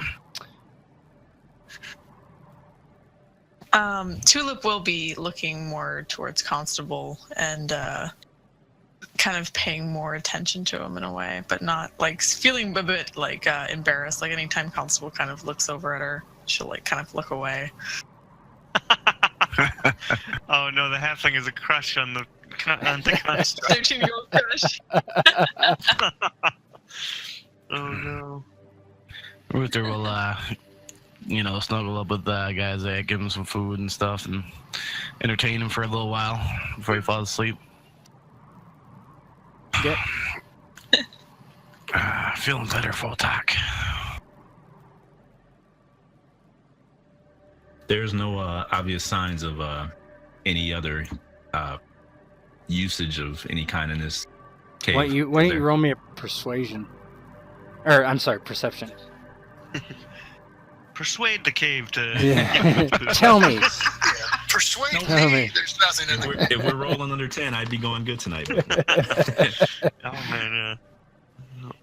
No, you can't. You don't see anything that's obvious. Okay. All right. That's a good sign to me. Okay. He'll definitely let his guard down a little bit and relax and drift off. All right. So each of you get your healing rate for the night. So that'll be Tulip is actually back to normal and Fotak is at 2. I should be at 1 damage. My healing rate's 1 4. damage? Oh, it's 4. Gotcha. All right. So the next day, you kind of repeat this process of Constable finding some wood and you guys getting started and moving. Although Tulip's side is a little sore, between Constable and her rest, she's actually feeling pretty well, and Fotak is similar, with his lower back feeling a lot better after some rest and his natural orcish fortitude. The next 2 days you spend in a similar fashion, crossing this long plain and finding somewhere to rest. And actually the last day the snow stopped finally, And although you're not able to find a cave or something similar, you find a grove of trees where you can keep the snow off your head and have a little shelter from the wind. Probably midday on the most recent day, 4 days after you began out, you see something in the distance, which, as you come upon it, it becomes clearer. You see a large lake with everything frozen around it. Very desolate.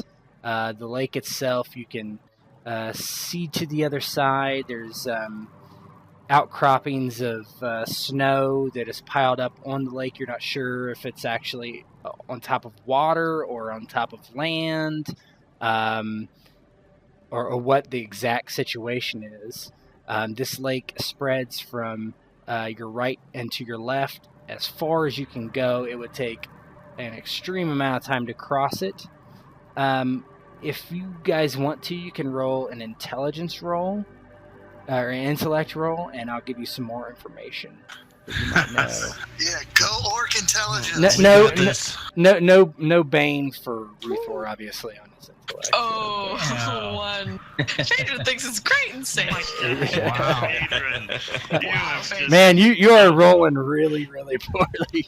I don't know what's up with the macros, man. certain people just get hit with it, and it's the worst. It's the worst. RNG Jesus hates you. Yeah, that's exactly it. Jesus hates this. I can imagine. Okay, so Ruthor and Constable and Tulip actually assume this is Cold Lake. Cold Lake is generally your destination, except you're looking for settlements, and you don't quite see anything at this point. What everybody does see, regardless of where they know this is there are actually people on this lake, and they're walking. They're about halfway onto the lake, and you see them out there, and you actually recognize some of these people. These are the last people that left your village, only probably a quarter of them. And they're slowly moving across this lake. None of them appear to have seen you come up behind them yet. They are moving extremely slowly. And some are helping others with lending their shoulders, that sort of thing. Go ahead and take it away. Did you say there were more, or? There were more when they left, but they are not here. There are probably 24 people that left originally 2 weeks ago, and you're seeing, how many is that? 8 people? So, are they heading east, like away? Yes, from they're us? heading east. They were heading to the same place generally you were heading. Now, they left 2 weeks ago, so what has happened, who knows? That you've caught up with them. Are they roped by chance? They are not. They're not roped. Can Phaedron will kind of look a little bit closer, try to peer at the shoreline, if as it is. I know everything's like covered in snow and everything, but basically he's like looking to see, there must be something pursuing them or hounding them or something. So he's looking to see if there are any signs of that. You can go ahead and do a perception. Yeah, Constable looks at the lake in the meanwhile, and the ice, and I presume it looks Jesus. Oh my gosh. Yeah, you don't see anything. Bad. Okay. It's because the word perception isn't capitalized. That's why he keeps failing. That's it. Right. There you go. What was that, Kurt? Oh yeah. So Constable kind of looks down at the lake and the ice, and it seems pretty thick. Yeah. Oh, as far as you can tell, it's completely 100% thick, and it almost never goes above freezing. At least where you're from, and this is not that far away. He stops for a moment before looking on and seeing everyone. I loathe crossing the water, but we should meet with them. And they're not so far away that you couldn't yell out to them if you wanted to. Oh, right? okay. I mean, you can recognize the people, so they're at least that close. Yeah. Yep. Constable starts going towards them. Phaedron, something just tells him, obviously something's not quite right, but he can't see any obvious issues. So he'll begin slowly moving downwards as well, and kind of waving Tulip to come along. You'll follow. Though looking around and she's assuming that they've been attacked by the Beastmen. The Beastmen. Yeah, that's probably why. So she's kind of on the lookout to see if she sees any of them. Yeah, once we're a good 20 yards away, Constable would call out in that droning voice, "Hail!" Yeah, I was about to say Fotak would be amongst the first. Once he sees them there, he would instinctively call out. He would just bellow forward like, "I rule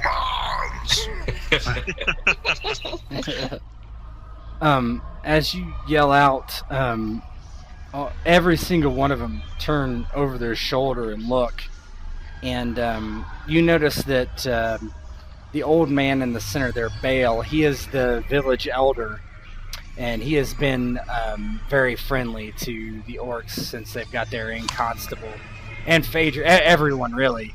And he smiles this haggard, weathered smile. "Hail there, brothers!" and waves a hand.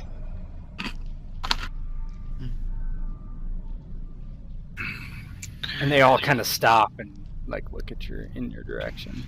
Yeah, Tulip will wave back. Fotak's waving his battle axe at him over his head. He'll just look down and point his axe towards the ice. And, "Is it safe?" "No cracks that I can see."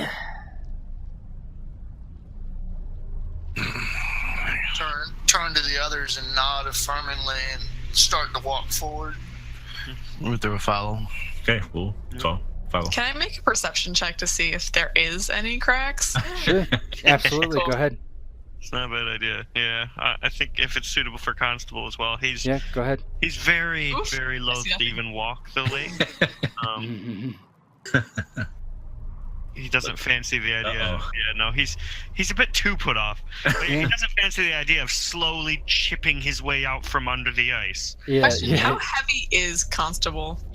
Enough 300 to where he will be pounds. to the bottom within Yeah. seconds. Oh no. Yeah, Okay. Clockworks Solid. can't swim; they just sink. Yep. Just walk. Yeah, so you don't. It's not a problem see for him anything. because he doesn't have to breathe, but it means he would have to walk to the edge of the lake and slowly, over probably until it thaws, start chipping his way out. Yeah. Yeah, it'd be like Highlander walking across the bottom of the... Yeah, right. Yeah. Yep. Yeah, you see no chips. You start out on the ice. It is very slick. Obviously, there's parts that are snow covered, which are nice. Those actually give you more footing, and you try to kind of, although you can't see the ice and what what shape the ice is in under the snow, you're assuming it's all kind of the same. So you're kind of going out there, and Bale waves, "How was your journey?" And as he says that, Oh boy.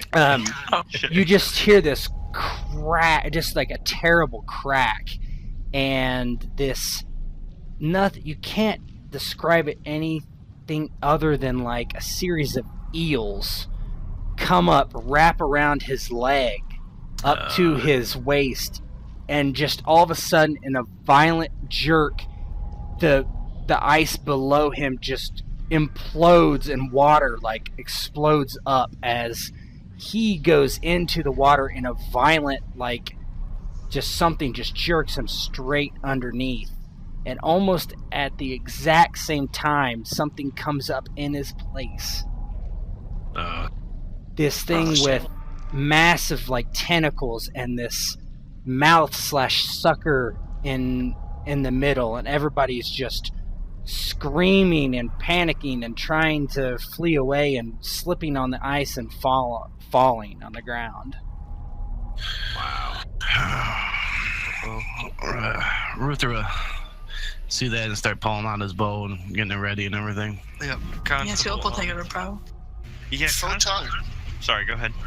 No, go ahead, Bubba. Oh, yeah, Constable looks, I mean, as much as he could possibly look surprised, which is a bunch, but with a bit of a pause, continues forward with his staff at the ready.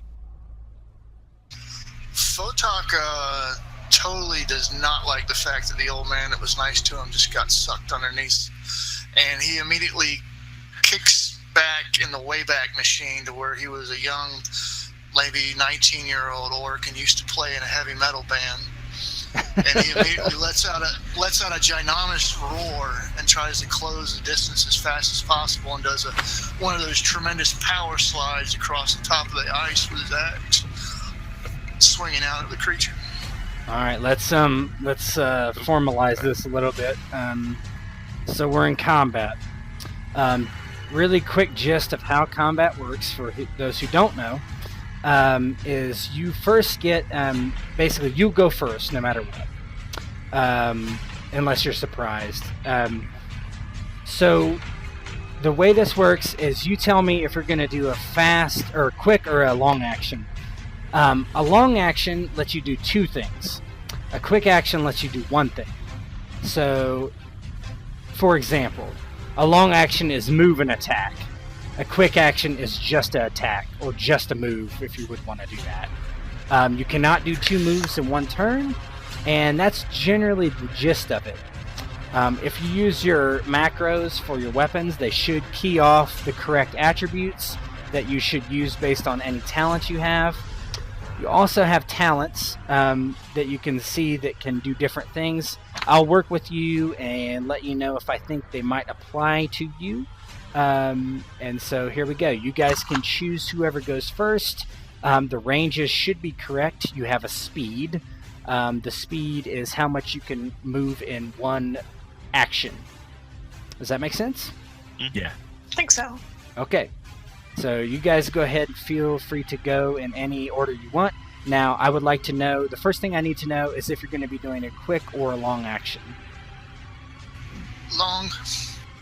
Long. Yeah, same. If we do a long or slow action, whatever, can you do, instead of move and attack, can you do two move actions? No, you cannot do Oh, two you cannot? move Okay. I actions. believe you No. can do a move and a run, though, can't you? Because run is action. I mean, that's fine. That, you know, I don't want to slow things up. Otherwise, you can do a move and then a charge. I'll do a quick and just move for my. Well, see, you wouldn't be able to attack at the end of that. You can, Right. Yeah. If you do a long, you can move and then attack. So Yeah. that might be more beneficial than just doing a quick and then just moving, unless you're trying to do something interesting, right? But if you're trying to move and attack, I would do a long. Okay. So distance-wise, I mean, is it feasible to reach that thing's side in just one action? No, you are No, I didn't you are think so. 30. It's just You're 10. about a little less than 30 feet away. Oh, okay. So, Oh. yeah, you could do a quick and then move and then stage yourself for the next time. But I'll do that. I'm going to do a long.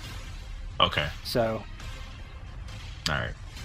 people who are doing quicks, you may go if there are any. Is anybody doing quick? I think, was I the only one? Yeah, and say because I gotta use one to load and fire, right? So You're fine. You got it out. Everybody can have their weapons ready. That's fine. All right. I'll do now. What I need to do one for reloading, right? You don't have to reload. You're using a bow. Longbow. Yeah, So you it's- don't need to reload. All right. So, So I'll do a quick then. so then it would be 30 feet, is that correct? Or for my Um, move of 10, or what would my move of 10 allow me to do? move 10. But you can Just do 10, you actually can 10? do like Okay. you can do a run. What is Kurt? Do you know how fast you Run, can I run? believe, is double speed. Let me pull it up. So 20. I just had it up. So probably like right there. Yep, that sounds good. Okay. Okay. All right. I'll do that. So Phaedron will turn and look at Tulip and nod at her and say, remember what we talked about, my child. Remember. And then he'll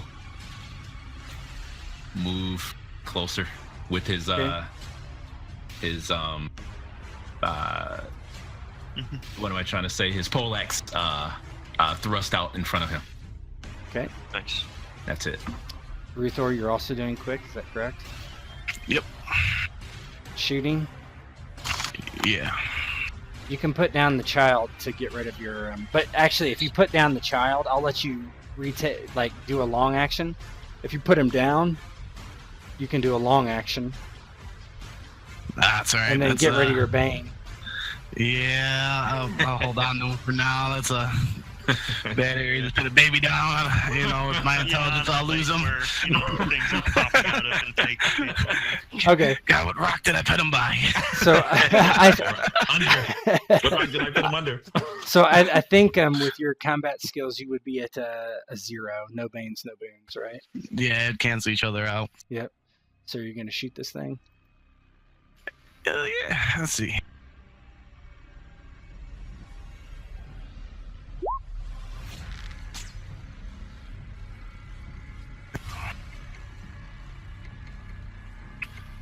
Uh, 19 2. 19 hits. So, yep, you hit it. It kind of like wobbles, but doesn't seem to be overly impressed by that. Okay, I have no quick actions, so it is your long actions. Cool. I mean, yeah, constable's just moving, so let me see. So is the number on there yards or feet? Feet. The same. I mean, whatever, right? Okay, yeah, just go by the number. Yeah, just go by the number. I could have put units, but yeah. Alrighty, so then And do it from the edge of your token. That's you don't have to do it there from it is, the okay. middle. Yeah. Okay. oh, okay, yeah, from the edge. All right, let me see. Oop. Yeah. It's right there. Oop. Alrighty, yeah, that's constant. Or well, yeah, if I went slow, then I'll do a rush as well. Let me see, how far would that get me? Get me almost there. Yeah, so I'll do that. So then forward up to. I think What are you doing exactly? So I was gonna do the a move action or a move, and then rush as an action. So you're moving once and then rushing. Yep. Okay. Yeah, I forget. It's either rush or it's run. I don't forget the name. I think it's run. Run. I think so. So I think It's called Run. Use- rush. Move up to twice your speed. Oh, rush. Okay, yeah, I see it. Yeah. You sprint, moving as fast as you can. Oh no, that's run something else. Okay. Cool. All right, so you're there. Fotak and Tulip. Fotak, you want to go first? Yeah, I'm about to do the same as that. I'm going to do a move and then a rush.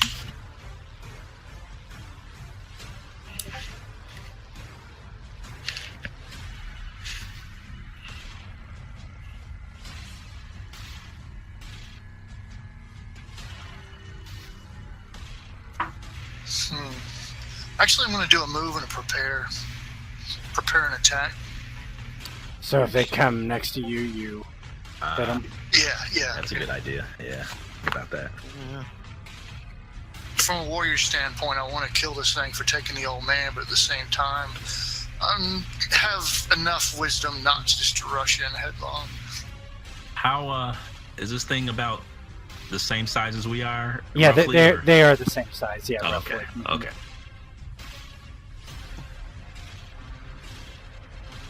All right, Tulip. Okay, bear with me. Yep, you're Is good. there, if I shoot from where I am, Mhm. would even give the tentacle monster cover? We'll say no. Okay, so probably gonna stay where I am. And I'm gonna shoot him with my bow. Okay. So, what do I go under? Okay, to roll So to you hit him. should just click on your token. There should be bow. Very first macro. Okay, perfect. I got a +1 apparently. If it auto populates with a 1, you're getting a boon from some talent you have. I think it's trickery. Okay. I love trickery. Oh, there it is. Yeah, So trickery. good. Auto special. That's Ooh. nice. Okay, so 6 damage. So Fabulous. you shoot this thing and it like makes this strange sound that you can't really describe, like a scream, wail, squeal type thing. The creature basically moves to Constable, and it is going to roll something. Yes. Ooh. So its tentacles reach out and try to grab Constable, and he's able to beat it off with a staff, which sounds painful. Yeah. So, but it's not done yet. Splinters, yeah. So, Oh. you see this guy Ben in the background. Something similar happens. Something comes up from Oh, the no. bottom and tears him down into the water. And again, Edis, same thing. Another Oh, one no. rips him down and pops up. And quick or long, guys. We're back to that. I'm gonna do quick for this guy and long for the rest. Long. Quick. Yeah, I'm gonna go. Yeah, quick. Long for me. Okay, quicks, go ahead.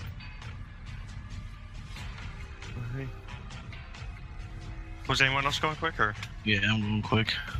I'll go you want ahead. to go first? You want me to? I'll go ahead. Alrighty. Miss. Ugly. Yeah. Oof. Yeah. So Constable raises up his staff then, and that a similar glow, like you hear words and such, and this glow kind of comes out again and almost seems to envelop his arms as he swings the staff down. And I'm gonna use a mighty attack. Alright. Get rid of this thing. Oof. Oof. Yeah, Feels you bad, swing and you miss and just like Ugh. hits the ice and cracks it, a little bit Yeah, as you hit it with such Ice force. goes flying up. Yeah. Crazy. Ooh. Other quicks? No one? Alright, in response, this thing retaliates and attempts to grab. Uh-oh. Alright, so he does grab you, so you are now grabbed. Constable is? Yep, Constable is grabbed, okay. so that means he cannot move, and he's grabbed until he breaks free. Okay. And it's your longs. Who wants to go? I'll go. Is Constable now providing cover for the tentacle monster? Yeah, with them being like wrapped around each other, I would give you a bane to hit. So if you already have a boon, it would be at a 0. Okay, I will attempt to shoot the monster. Okay. Do it. You can get it.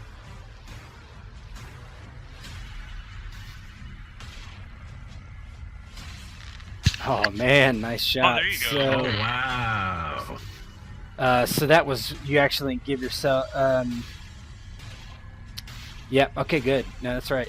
So yeah, it takes 7 damage. You like somehow shoot in between Constable and this creature, and it just sticks into its trunk. It doesn't let go, but it now has 2 arrows sticking out of it.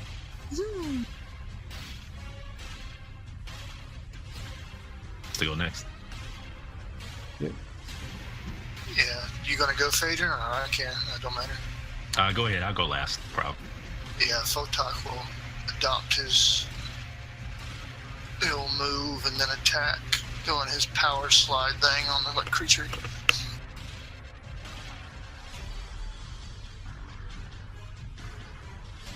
It's going with the music and just.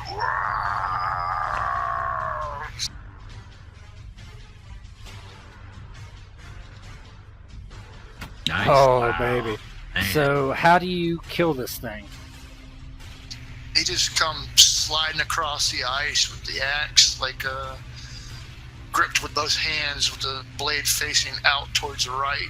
And as he slides, he just uses the momentum of his bulk and the slipperiness of the ice, and he just cuts right through the rubbery hide of it. Just spurts its ichor, black blood, whatever the hell it is, just all over the ice, and it just slumps down into releases its grip off of Constable and just slumbers down into a bunch of dead octopus. Mm-hmm. Okay, Phaedron. As Fotak basically cuts the creature down, more or less, Phaedron kind of slides a little bit, with his forward momentum, and kind of grabs Even to kind of slow him down a little bit, and kind of turns and looks to his right at that other creature and moves closer towards it. Okay. Yeah, with a long you can move rush, so you could probably get there, honestly. Get there? Okay. So, yeah, okay. Okay, so he'll move up here, and hopefully the creature will not harm Maddie or Venna, and maybe focus on him. That's it. Okay. Anybody else with any longs? I don't think so, right? I think that's everyone. Okay. This creature does go after Phaedron. It sees him come up and just kind of like shambles. Shambles is probably not the right word. It kind of slides against the ice, and all its tentacles just come forward immediately, trying to grab him, and it does not. This creature moves towards Abian and does the same, and does grab him. And as it grabs him, you can just see one of the tentacles wrap around his throat, and it squeezes and squeezes and squeezes until, like, literally you see his throat become the size of a straw, and his head just kind of, from the weight, just flops to the side, and the guy just expires horribly. Oh. Quick or long? Long. Quick. I got one Quick. quick and one long. Sorry, one quick. And go quick. Okay. Quicks, go ahead. Can I go? Yeah. Good. Okay. All right. So with a grunt, Phaedron swings his poleaxe with all of his shoulder strength into it to try to cleave into the side of this thing. Mm-hmm. And let's go see what he can do. There you go. There you go. 7 Okay. damage. So All right. Meaty thud. yeah, you just cut a vertical line across its, what you would Nice. call, above its legs, and you see this black blood start dripping onto the ice. Okay. He yells. Alright. I'm gonna be shooting at this one way over here. Okay.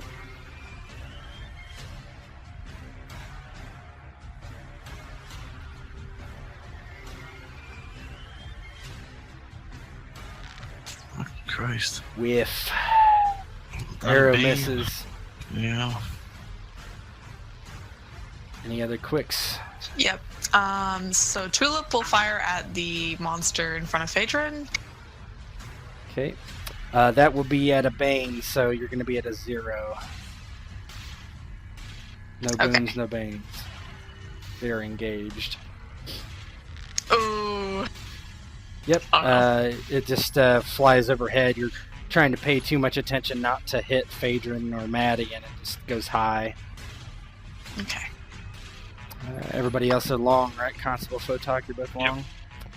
Yeah. So this creature attempts to grab Phaedron, and does not. Ooh.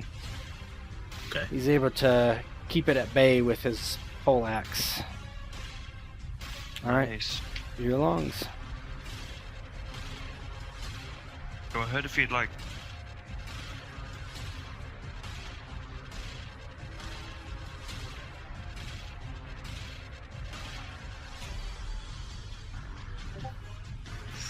Yeah, Fotak starts striding forth across the ice, and he starts yelling out to the thing, clanging his battle axe against his chest. He goes, "Calamari, over here! Face a real warrior!" Maria. What's that supposed to mean? Oh, that's great. Oh. That's an orcish insult. Classic orcish insult. Yeah. Mm. Old school. Constable? Yeah, so Constable's going to, let me see. He's going to move up and then... Yeah, I think he'll move up and then rush. He can't quite do a charge, so he moves up to there and then up to just about there, so... So, all these guys start, like, fleeing, too, by the way. So they're, like, running as fast as they can, which is not very fast on this ice, because it's extremely slippery. Yeah. So my long, this one comes straight at Constable, as you would expect, and tries to grab him. Yep.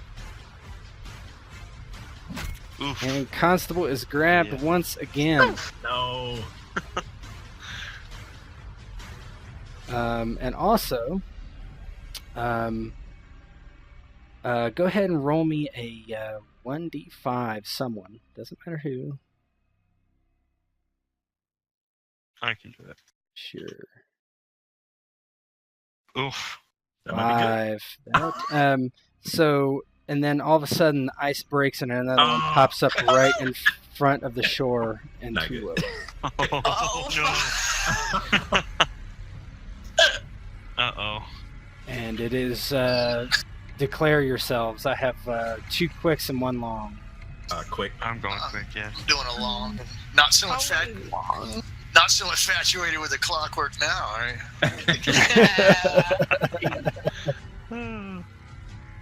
I got the tentacle monster in front of me now. Yeah, go quick.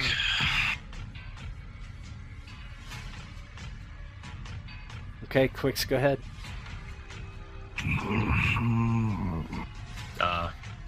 Phaedron will use the momentum of his first strike to whip back around. And if it wasn't for the cracking of the ice, you guys will hear the creaking of his bones as he swings again for another attack, hoping to put this creature out of its misery. Okay. And there you go, 5 points. Nice. Yep. You cut across it again and cut off some of its tentacles, and the tentacles like wiggle, and like they're trying to like reach at your leg, but they eventually die before they do so. Okay. It's still up. Die, damn you, die! Okay, done. I mean, yeah. Constable's gonna just attack his. That's cool, yeah. Yeah, you can attack while you're grabbed, I'm pretty sure. Yeah, I believe so. I He think it just just can't stops move. moving. Yeah. Yep. So he's gonna use augmented attack and yeah, the glow again and the words and whammo. Say the there we words. go. Only he had a damage Holy boost. smokes. Wow. That's nuts. Yep. So you hit him for 3. Yep. He Was whacks that it with his a staff. 20? Isn't it double damage? Because There are no criticals No. in Shadow of the Demon Lord. No. Wow. Yeah, because Or sorry, yeah. yeah, there are feat talents that give you that. Mhm. If you Yeah, like a 20 basically. plus that Stuff thing, happens. right? Mhm. Yeah, Stuff but will happen, extra stuff. Yeah. Yeah, exactly. It's all class specific. Mm-hmm. All right, I'm gonna. Like All right. A hit is a hit. Yeah, all that matters. Yeah, exactly. Yeah, it's something. I'm gonna go ahead and shoot this tentacle monster that's popped up close to me and Tulip. Mm-hmm. Nice. That's a hit. Nice. So you shoot it and it like hisses and kind of wobbles, but you're not sure if it looks at you. But all right, we'll start with Phaedra, and this thing is still trying to grab a hold of you with all these tentacles like flying out and trying to grab, and Go back to hell. No. it does grab you, and you feel yourself like all these things like wrap around your arms, your leg, your hips. It's Daddy. His eyes bulge. And so Constable is grabbed over here, and this mouth like extends and protrudes Oh, stop. and like grabs at your neck and like begins to bite. Yuck. Oh. So now you are frightened. You have to roll will to or be frightened at this. Alrighty. Let me do that. Boop. Nice. There Okay, we you're go. all right. Nice. So you take 5 damage as it rips some of your circuits out of your neck. Wowie. No. Who has lungs? That's who's up. Yeah, Fotak will stomp towards. He doesn't like the fact that he's helping the machine out, but it's also it's also closer. But sadly, it's the one that's closest to the children. So yeah, it's a For the children. It's Yeah. a tactical decision he's making. Yeah, So. I'm not helping you because I like you, Yeah, right. Baka. Yeah, he strides forth and hesitantly just engages his. Oh my.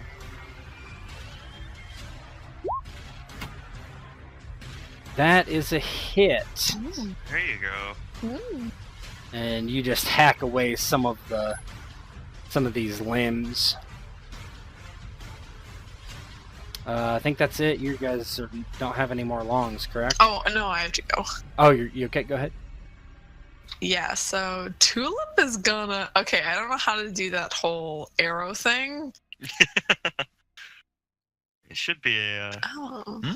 Oh, you click Which on the arrow thing that- thing? Oh, The distance. the distance thing. Oh, yep. It's the ruler. Oh yeah, looks on like the a left. looks like yeah. a comb. Okay. Yeah, it Yeah, does. It does basically. look like a comb, yeah. How do I do this? So Oh, so click you it. click and hold, and then Yep. you can drag. Yeah, there you go. Yeah. All I can do is literally move myself. Oh yeah. So on the left, you see where it's the cursor. You click the comb, and then you click it, and then it should. Yeah, there you go. Is that you? Or no? And then the pink one. the purple is Kurt. So Oh, so okay. click the comb, click someplace on the map, hold it down, and just like scroll it. Just like drag it. You're dragging it basically. There. I thought that was you. No, green is Second. me. She is like dark purple, Dark or purple. something. Oh Beige? man, I can't Or tell not, you. not beige. Can't get it. Hold on. What color? That What is color are you beige. talking about? Right under the magnifying glass on the top left. Yeah. See? The left-hand side. So they have a on bunch the- of yeah. Top icons. left. Yeah. You'll have Whatever- it's the fourth one down. As Yeah, a player. just below your refresh or whatever Yeah. is up there for Google. Whatever whatever icon you currently have selected is highlighted that cyan blue color. So all you do is hover over the thing that looks like it's supposed to be a ruler, but it looks like a comb. Tap left click on it once, and it should highlight blue. Once you have it highlighted blue, you can go anywhere. Hold down the left cursor on the map, and you can drag it around. Oh gosh. Okay.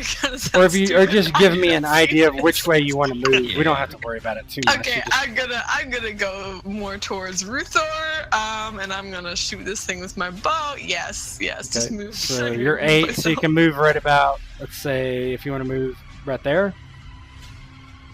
Yep. Okay, yeah, and I'm gonna just shoot it with my bow. Yep. That's all good. Yep. All good. That's a hit. Ooh. 7 damage. You also shoot it, and it wobbles, but makes this feral sound. Yeah, bitch. Alright. Who's got quicks? I'm guessing most people. I'm going quick this time. Quick. Yep, quick. Yep, quick. Alright, I have I'm 2 gonna quicks actually and a go long. slow. Okay. Yeah. I have 2 quicks and a long, so go ahead, quicks. Last quick wise. It's fine. Alright, I'm just gonna shoot the Kraken thing closest to me and Tulip again. Mm-hmm. Throw Gazik in there. Oh, yeah, Ooh. great. Man. So this thing has at least 3 arrows in it, and it's like just dripping this black blood, but does not fall yet. You're gonna taste good when you die. I can just picture him. I can just picture him aiming with the bow, and then the baby pats him on the head when it's time. Shoot, Dada, shoot! So Tulip will do the same. She will shoot at the tentacle monster. Okay. Tulip looks frightened. She does. I'd be frightened. Kind of constant state of being on her token. Nice. Very nice. So that kills it. So how does that happen? Good job.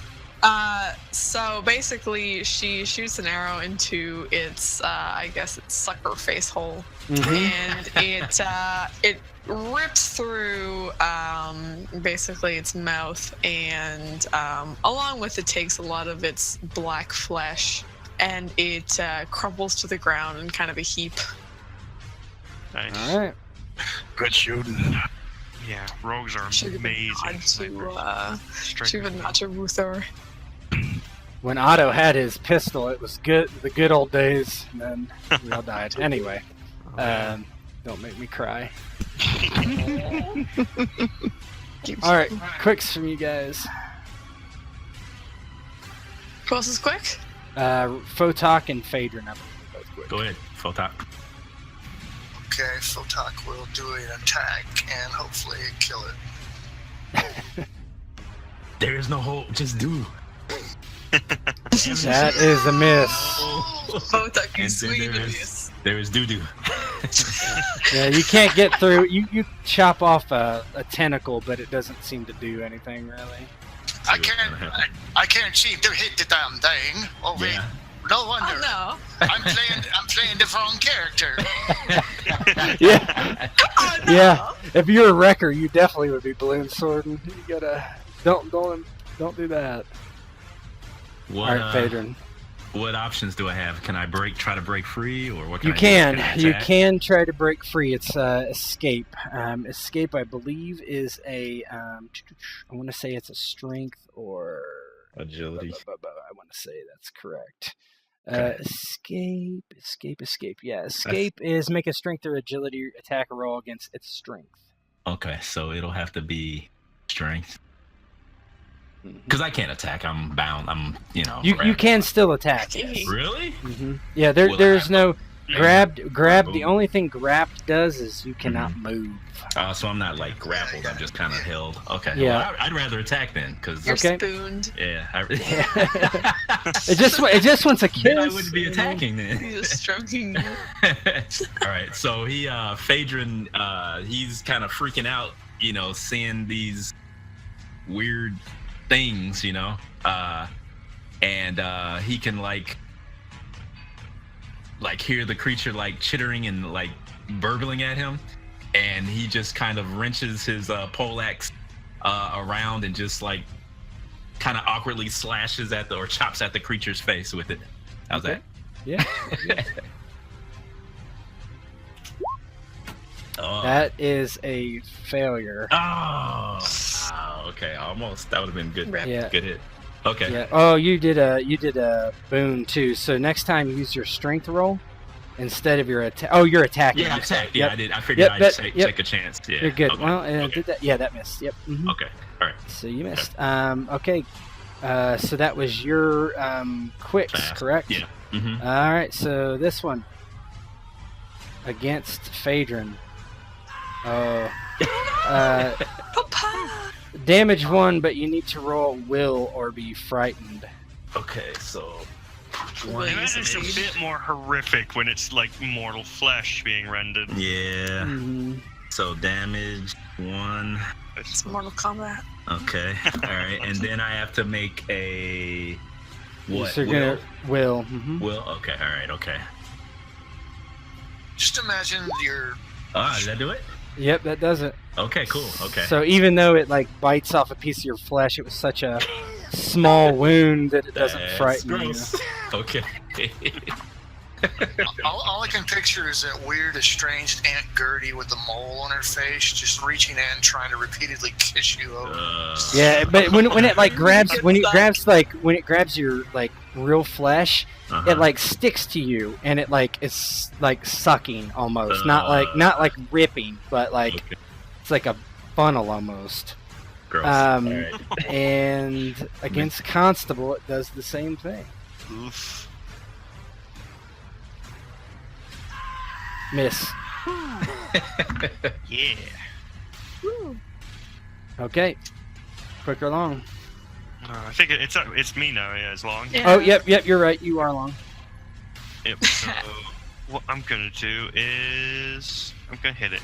I'm gonna use my last use of augment attack. Why can I? Oh, I have the arrow selected. There we go.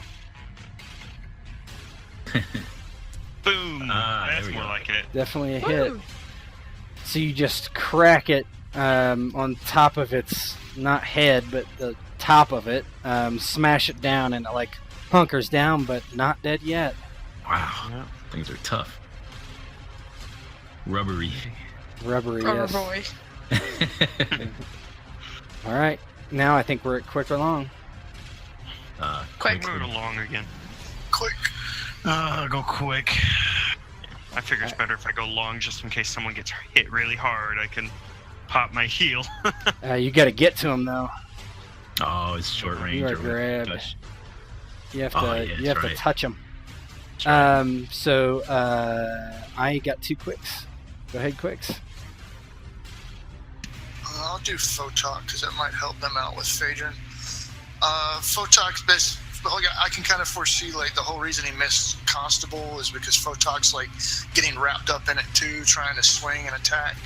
And Fotak like has its tentacles sliding around its forearm and stuff, and he manages to break his weapon arm free. He draws back and swings, and hopefully kills it. Just, oh yeah. Oh, Wow. He does. How does it look? Ooh. You stole my kill. But that's okay. Thank you. He basically lets the creature wrap itself around his left forearm, and then he like with all his strength pulls his arm out and gets the creature to bend off of Constable far enough to where he can bring his axe down right through the center of it. And Right. right when he cleaves it and it splits and falls down, he rips what's attached to his arm free from the creature's body, and then he immediately like bites into it and he's spits it on the ground as he turns to find another foe on the battlefield. All right. Nice. All right, so Tulip will shoot at the monster on Phaedron. Okay, so you have a Bane, so you're going to be at 0. Yeah, I'm on 0. Oh, 1 sec.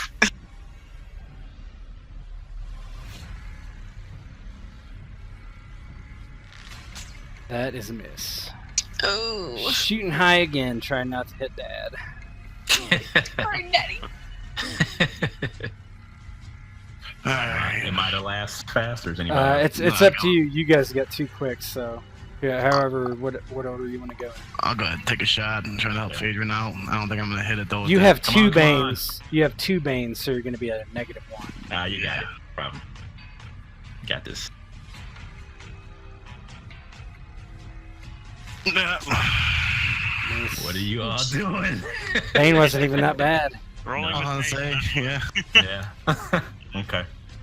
All right. He'll his actions are a little more panicky now, but Phaedron will try to cut loose again.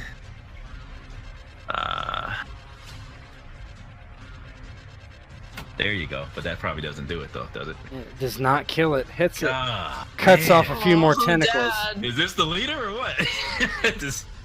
Does he have one of those, the same tattoo that Gazak has? So its sucker continues to try to. Give me the good suck. No, you're able to knock it away. You're able to knock it away. Really bad suck, I see. Yeah, that Yeah. is bad. Yeah, mediocre suck. Yeah, right.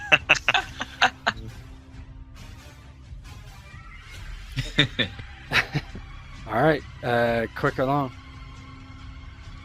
Oh, I think I still have to do my slow, yeah. Oh, Sorry, yep. Sam.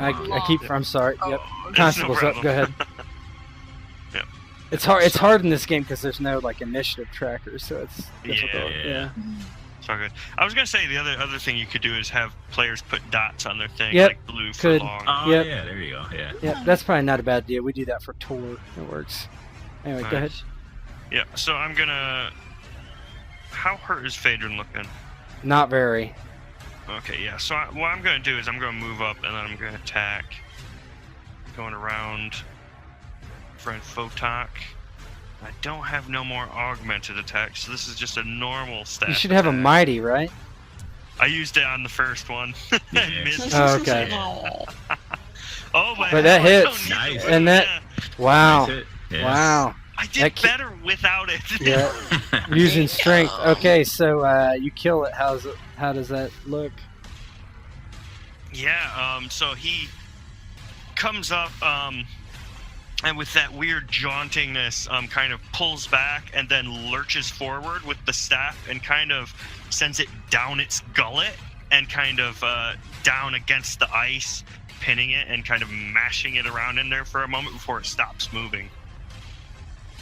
Okay. It is utterly disgusting. The We noises. got food though for a few days. Yeah. Yeah, so you guys, there's no more, and already the holes that they had created are icing over. And first you see these dead bodies face up underneath the ice, like looking up at you with this stoic kind of terror in their eyes and fear. And I want everybody to make a will test for corruption. Oh, wow. Okay. Or not corruption, insanity. Sorry. Oh, wow. I was like, man, did we do that? Is that our fault? Sorry. Oh. Yep, So- I'm insane. No. Tulip and Ruthor, roll 1d3. That's the Oh, insanity boy. points you're going to take. Oh, boy. Just another corpse. Yeah, right, yeah. The constable looks down and Oh. oh no. So you take not that it really matters in a one shot, but yeah, you take 2 and 3 insanity points. Just the trauma of seeing that? Yeah, That there's was just that? the trauma of seeing something awful, right? Wow. Yep. Oh no! This is the That first makes sense, though. dead body that Yeah. Tulip's seen. Yeah, that makes sense. Yeah, that Where do we know old man this? that old man was nice to us. Yeah, that old man was nice to us. Just Yeah. knowing the Nice fact to that meet you. Oh, bad. I'm going to kick your ice. Oh, Right. oh, So you see, and then also you see like the shapes of these, like, are kind of like they look like octopi almost. They're like Mhm. swimming underneath the ice, like everywhere. Oh, so there's more down there? That's what it looks like. Oh, it must be like a nest or something. But they're not coming up. Just Can we yet. move off the Yes, ice you can. as quick as? yeah, Fotak would hover over the one where the old man went under. Once he realized he couldn't get to him, he just get all heavy in the face, and then he'll see the other shapes, and he'll just basically bark out to everyone, quickly off the ice. Yep. Already moving. Then he'll proceed to do like a dog on linoleum, sliding all over the place, trying Yeah. to get over to Ruthor and the kids. Tulip will kind of like, even though she's pretty far away, like she'll kind of like she'll be able to, I guess, see the bodies or at least be kind of haunted by the people being pulled underneath, and just kind of stand there and stare. Like she's not gonna move for a while. Like she's kind of transfixed on like these bodies floating. Ruthor's gonna look like he's alright, but forever never take a shower or bathe again. Only showers, yeah. No baths, no hot springs, Nothing to do with water. He'd be lucky if he takes a sip. Wow. So yeah, so the villagers are on the side of the. Basically, there's still this whole area that you see here is still on the ice, but some of it is so highly piled with snow that you're off the direct ice. So, they're panting and laying in the ground, and some are crying and looking towards the water. Only 4 survived out of the 8. Whew, yeah. Oh. Constable looks to them all. Are you all okay? And Even looks up. How could I be okay? And he just kind of like rolls over and kind of crawls to and gets to his knees and puts his hands or his head in his hands. And did you see it though? Look. And he points kind of across the ice, and you, for the first time, see dancing lights as they would be fires in the distance on the other side of the lake. Oh, nah, I'm gonna take the long way. I too. The long way. Phaedron, he'll make his way over to Tulip and heavily kind of fall to both knees in front of her and hold her at her shoulders. And are you okay, my child?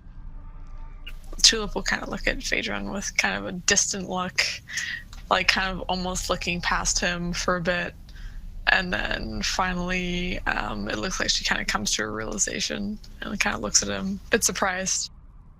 And, yeah. Okay. What were those?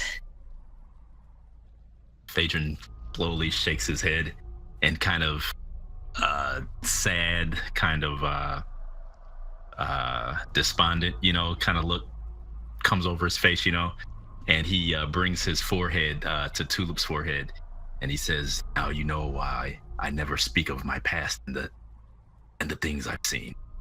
Now you." Tulip, there's tears that form kind of at the edge of her eyes, and she throws her arms around his neck and kind of pulls him into a deep hug, not really saying much. Just kind of weeps silently. So after a moment, he'll stand up and also wipe, at the moisture on his face, and he'll grab her by the hand, and he will suddenly smile, and a grin comes over his face, and he will say, he says, "Nice shooting, though." And then he can still start walking. Yeah. Constable heads over there after checking that everyone else isn't hurt, and sees that Phaedron is wounded. Yeah, I think he's the only one. He only has 1 point of damage, though. Yeah, it's just a flesh wound. Yeah, and Constable says, "You were bit." He reaches and touches, I guess, the area kind of right above his collarbone, I guess, where their exposed neck would have been. I guess that makes sense. Yep. And it's red and not really bleeding, but you see that it's kind of like some of the ooze is kind of right there, and you see small like sucker marks, Yeah. So Constable again gets real close to Phaedron, and you see that glow come out. And again, he says that droning, "Be restored," as the glow kind of overtakes the both of them to some degree. And like the damage to his neck kind of slowly, like, it's almost as if the metal grows almost. It's bizarre to look upon. It's like reverse melting back together. And yeah. And yeah, so healing rate. Yeah. Yeah. Thank you So once again. Yeah, you both, Constable kind of restores himself and Hmm. leaving you basically free of these things. You see them for a few minutes under the ice, and then all of a sudden you just see the corpses as they go away. But then all of a sudden you see the corpses suddenly, as they're like stuck on the bottom of the ice, just get pulled down deeper until you can't see them disappearing.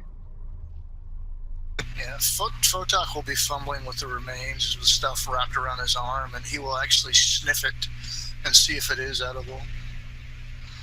Why don't you go ahead and roll You can eat intellect. anything. Intellect. What happens after you eat is another story. Yeah. Do a field test, yeah. It looks delicious. Yeah, you start by... Seems like why not, right? Why? Eat it raw. It's good. Right. Oh. It's the difference between magical or natural, really. It seems natural, and I mean to you. I mean, what are you doing? Are you like kneeling down, poking at the thing? You know, Oh, it's on my arm. I'm just fiddling around with it. And in all honesty, I was debating ripping a piece off and feeding it to the young warrior orc. Phaedron, he thrusts his the haft of his poleaxe and says, "Fotak, don't do it." He says those things they feed upon the living, the people.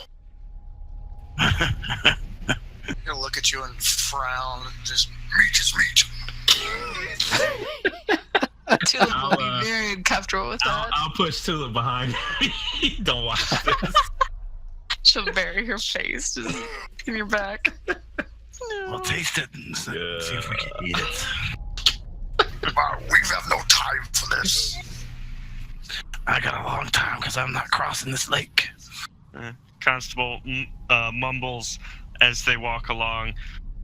Were I capable of hunger, I might agree. There are things that we should just not do.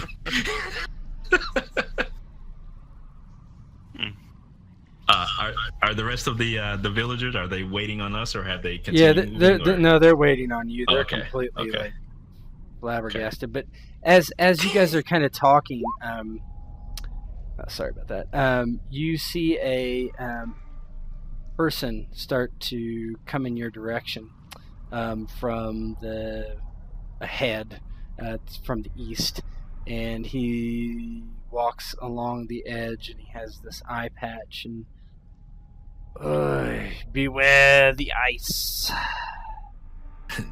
Oh, he tells me. So you all hear for the first time out of Constable's mouth, no shit. First time he's ever cursed in front of you. So, I know I won't be going by this lake anymore. Neither will I. We got a long walk ahead of us unless you're crossing the lake on your own. I'm walking around. So this person in front of you says, "This is Coldwater. Follow me, I will take you to the town." Okay. Should we follow him, Fotak? We have bad luck with that. Who is this? Yeah, Fotak. It was the person that you didn't see that has apparently been walking towards you from the town. That He's not from our village, right? No. Okay. You don't have any idea who this guy is. Tulip asks, she's like, Does anyone know this person? yeah, there's just squeak as Constable shakes his head. And the person hears you and says, "I am Niles, an elder of Coldwater. We've been taking in refugees for months now." We'd better get moving. The night won't wait for us. Yeah, as Constable walks along, he's never really stops all that often, but he asks as he continues on to Niels, there are others Other refugees, yes. From more than our home? I don't know who you are. Couldn't say. That is disconcerting.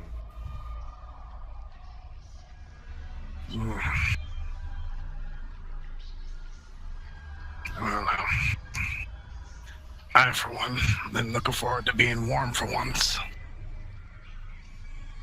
Fires we have, warm food we have, yours to share in our protection.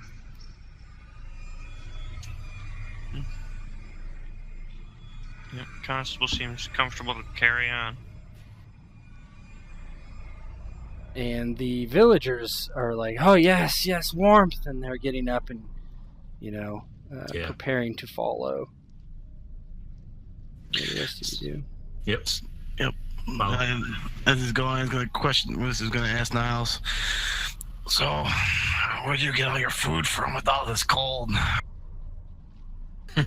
We fish and eat these creatures in the lake. Gross. Fotak. That seems like your type of... Fotak's already got one of the tentacles in his mouth. He's slurping the last of it down. He says, food is food. So it is. He'll say in Orcish to Ruthor, as long as we're not on the menu. Maybe we'll reply back on Orcish. That was my main concern. I feel like that we gotta be careful though, because there's always, I don't see anybody out here fishing, but somehow they have all this food. So you both hear a bit ahead from Constable as his head kind of turns as he continues walking. I hope that will not be a concern in dark speech. I hope so too. The dark speech bag. Tulip looks confused. Fotak just cuts Constable a look like, you motherfucker.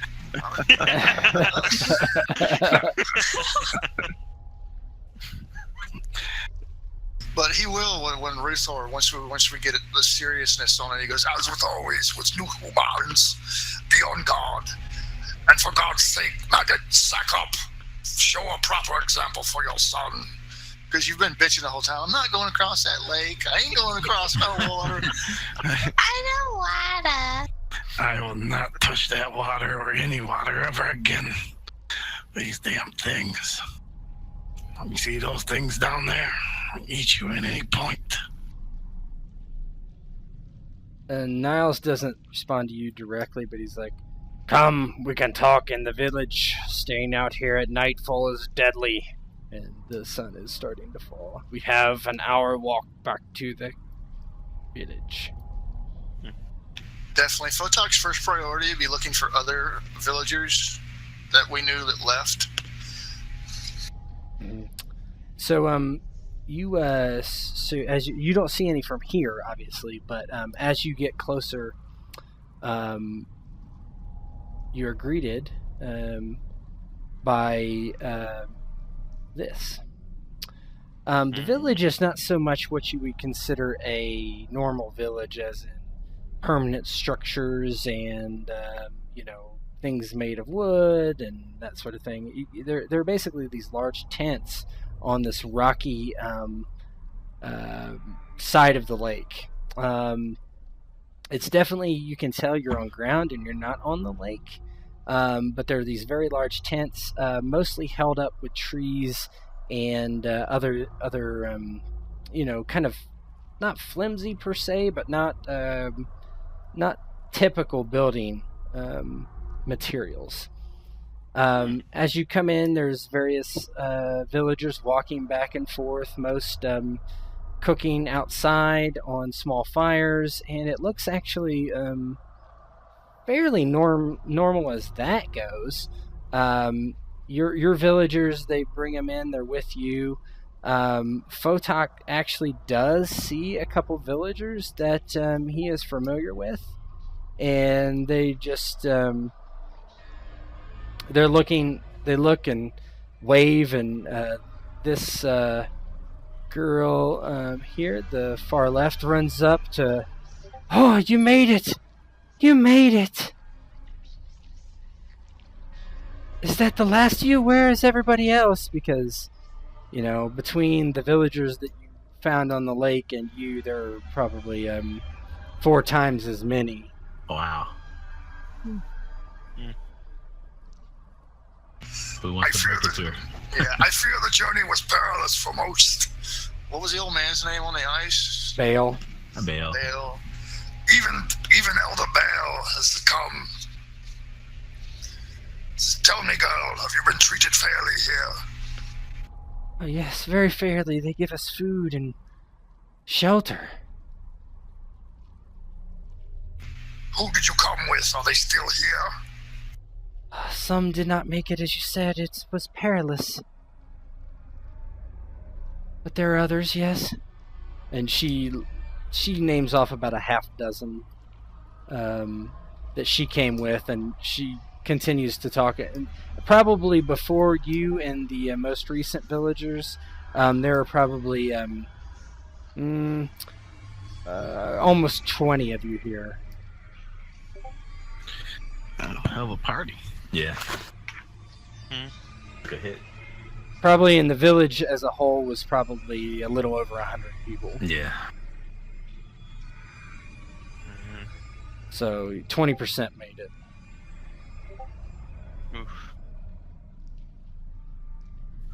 But they all appear to be here. Nobody's gone missing or anything. Oh, like there's that. plenty that are missing. There's, you're not sure. I'm talking about since her arrival. It's like, I got here 3 days ago with 12 of my friends. Now I only see Right. like 3 of them, and She's not. She doesn't say that. She appears to be quite fine. I mean, you can roll a will if you would like.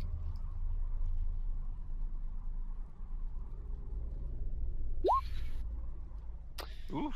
So she is definitely pleased to be here, but there's something else that she's not telling you. That's what you feel. She kind of, as you say, something along the lines is if everyone's here, she kind of looks away briefly, looks down before, and won't really meet your gaze. Now, you wonder if that's because you're just an orc and she's a little, young woman, but Better check the food pots. Make sure there's Doesn't no matter. rings or fingers or other bits. well, they bring you food, and you can tell this is mostly a fish or squid based Brother. diet. So they're definitely fishing the lake. You don't see any other kind of meat. Mostly that is what it is. Boiled down fish and tentacle type things. There's some other random what maybe vegetables that they've got, some roots and stuff like that, but not really anything else. I pick out all the squiddy parts and then hand Tulip a bowl and do the same for mine. my first question is: you say this is like a nomadic makeshift collection of hovels and Yeah, tents. basically. Was this place that we were going to supposed to be this, or was it actually a normal town that we knew of? You guys have never been here, but you heard that you weren't going to necessarily a specific place in this area, but you heard there were towns in this area that and it was warmer supposedly. Right. At this Okay, point, yeah. at this point, you've not seen any truth to any of that, right? It's still freezing cold. It's not snowing as bad here on the lake, but you see no signs of a permanent village or anything like that here. Yeah, that was my primary initial concern. Was okay, we're supposed to be going to the town of blah blah blah.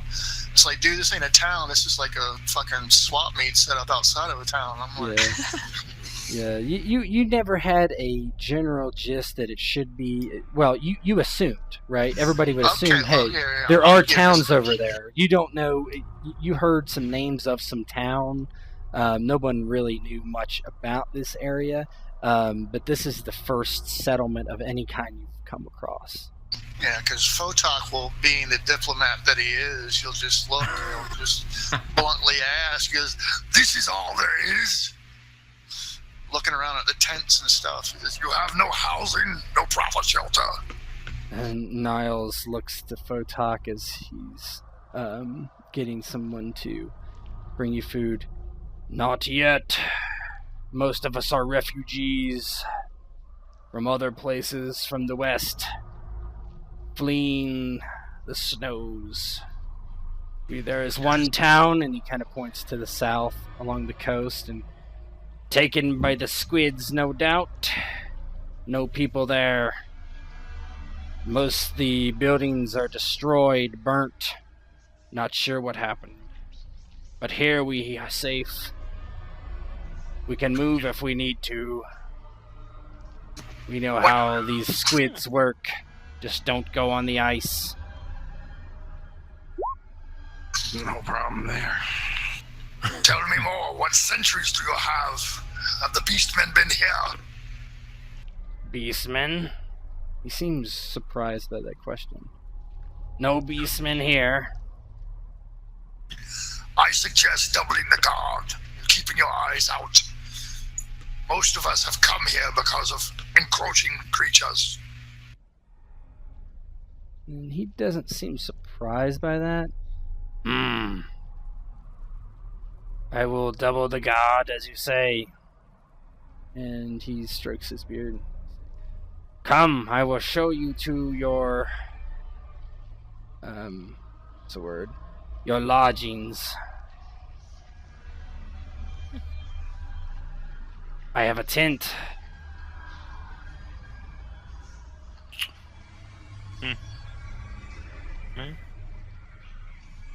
I mean, there's nothing here for us. We can't just stay here. Constable's been mostly checking in on all the people from home, basically, to make sure they're not in any bad way. And Any Yeah, no, orcs? most are in pretty good shape. There are no orcs here. Mostly humans. In fact, all humans. No other race here besides humans. I will grimly meander around, not saying anything unless engaged in conversation. I just try to overhear and eavesdrop whatever I can.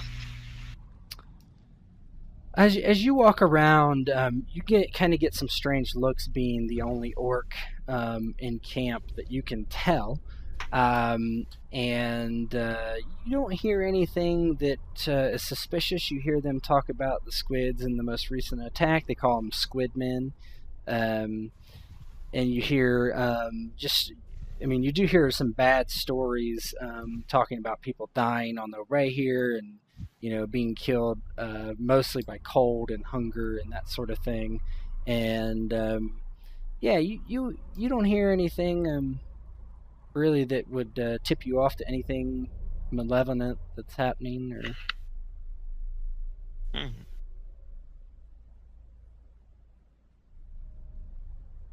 Well, perhaps we get some sleep tonight and then figure out our next plan of action in the morning. Sleep would be good. And real food. Yeah. And that. And Niles says, we can bring you warm blankets and have cots prepared. And you're wondering, these tents are fairly big, but they're not that big. And he's like, you will see how we have protected ourselves underground. Okay. We found these alcoves when we came here. It is warmer than the air. Okay. Interesting. Yeah. Okay. Sounds good to me. Yeah, okay. Yeah, Constable goes along. He keeps a pretty good eye out, just kind of taking in the layout of the area, and especially like where everything important is. Yeah, you see, like there seems to be like something of a middle of the town, quote unquote, where there's a little. You see a similar tent to this, just thrown back and open. It looks like it might be used for trading or something along that line. And there's a conglomeration of other kind of tents there. But Niles brings you to a tent, kind of a little on the outskirts. Basically, it doesn't look. It looks like that there's people in tents next to you, no problem. But it just probably is getting full, and they've built from the inside out. So he brings you to one of those, and there's several town people coming with him, lugging buckets of water and blankets and that sort of thing, and kind of trailing behind you. And Niles throws back the tent flap and walks inside, expecting you to follow him, clearly. Ruthor, just go ahead and walk in. Yeah, I'll follow. Yeah. While Fotak was out and about, he will try to barter for some maybe goat's milk and blood. Like if they have animals, like try to get the heart off of it, and he basically wants to make baby bottles for the kid, goat's milk and blood. Yeah. Oh, Yeah, you're able to find some things, but probably not the greatest. Greatest. Any meat you find, you find some lady who basically wants to trade you your battle axe for the meat that she has. Shit, I'd take her head. No, even like some meat for you. Yeah, chicken heart or chicken gizzard, just something I could squeeze the blood out of into the milk. And one of the she's like, it's an old kind of crone lady. She's, very well, this is a welcoming present then. And she gives you this heart. It's dry, but welcome to Coldwater, green one. He'll just nod, don't say much. Go ahead. Yeah, So yeah, thanks. Get out of here. You open, or he opens the tent flap, and when you come in, you see that it would be a cramped space for the 6 of you. But you notice that in the middle of this tent, it's almost nothing inside except a pile of blankets. There's bear fur there, and Niles just kind of like reaches underneath all the layers and kind of pulls it back. And you see that there is actually narrow steps going down underneath the ground right beneath you, right in the tent. And he says, as I said, warmth below.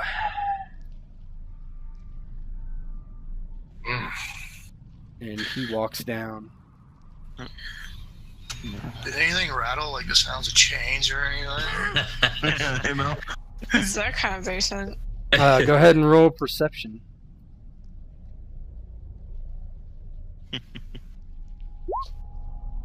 Yeah, you don't hear anything. Sweet. Okay, I just say, okay, everybody, good night. Like I said. It rubs the lotion down, Skinner gets the hose again. Ooh, lad. Alright, so you're heading down, right? Yep, Ruthor, go ahead and do it. So as you walk down, the first thing you notice is the ground is bright orange, strangely. And where's and so the town folk are kind of behind you, as Niles like kind of leads you into the room, and he's like, "Strange, I know. We found these rooms." And he kind of walks over here and to let you all in. They'll build you beds where you want.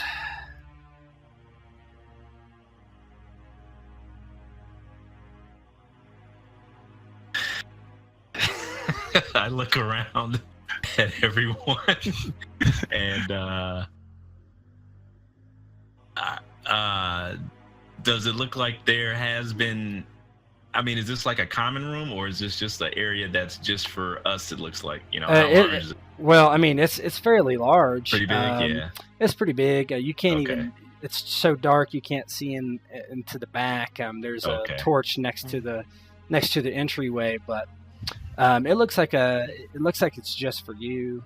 Now it says, "This will be where you stay until you figure out what you wish to do." And I asked Niles. I said, "You said that these caves you've discovered these when you got here?" Yes, they all intermix eventually. We've blocked them off for privacy, but it's a complex. It is most curious. Yes, I agree. Most curious indeed. Everybody has sight, right? Everybody can see? Yeah. Yeah. Okay. Mhm. A big giant symbol on the floor there. Yeah. Mm. Well, Dibs obviously, on the pentagram. I don't need to say it, but I've got a bad feeling. Cthulhu is coming. Right.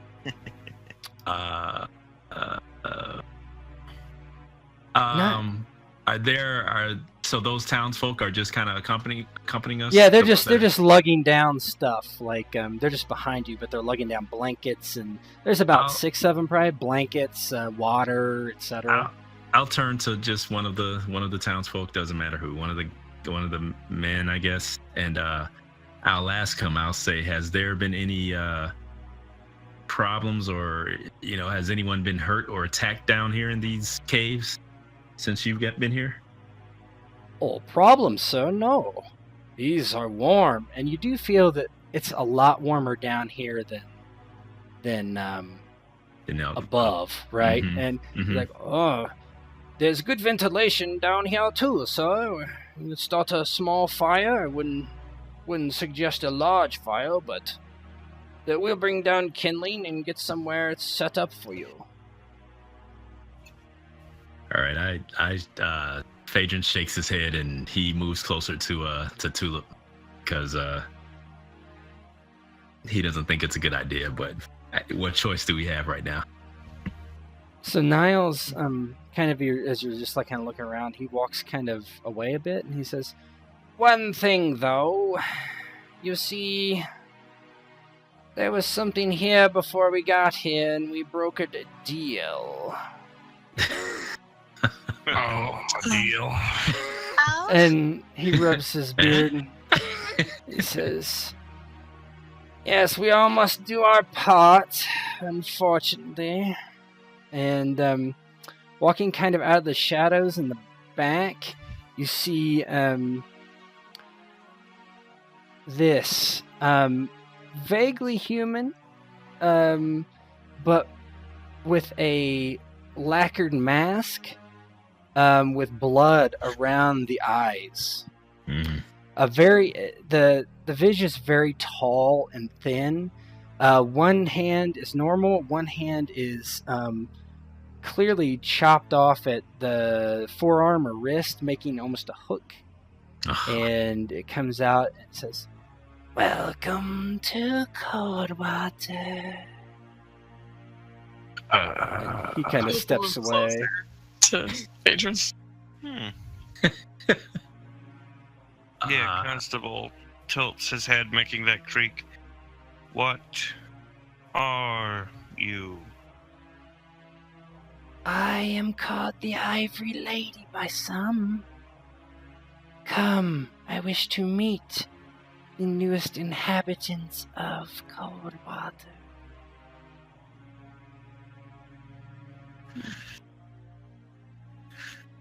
Oh boy. Ruthor is not stepping forward. So we'll say what Phaedron. Constable What is Fotak doing? And Phaedron. Wow.